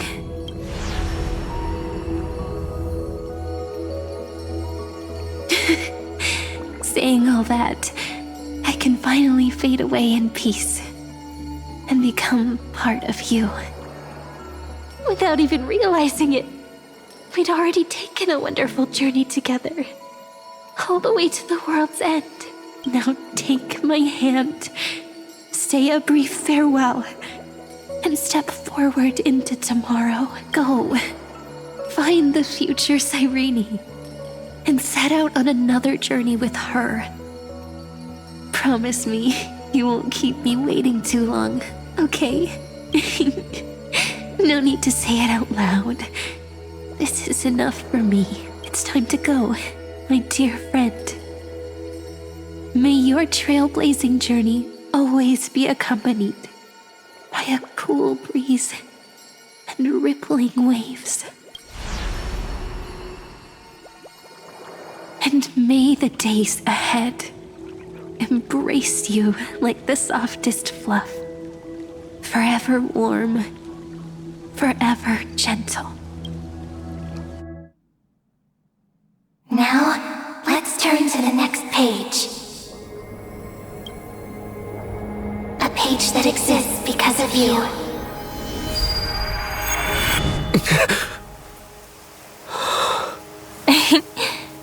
Is this a meeting ordained by fate? Or a long overdue reunion?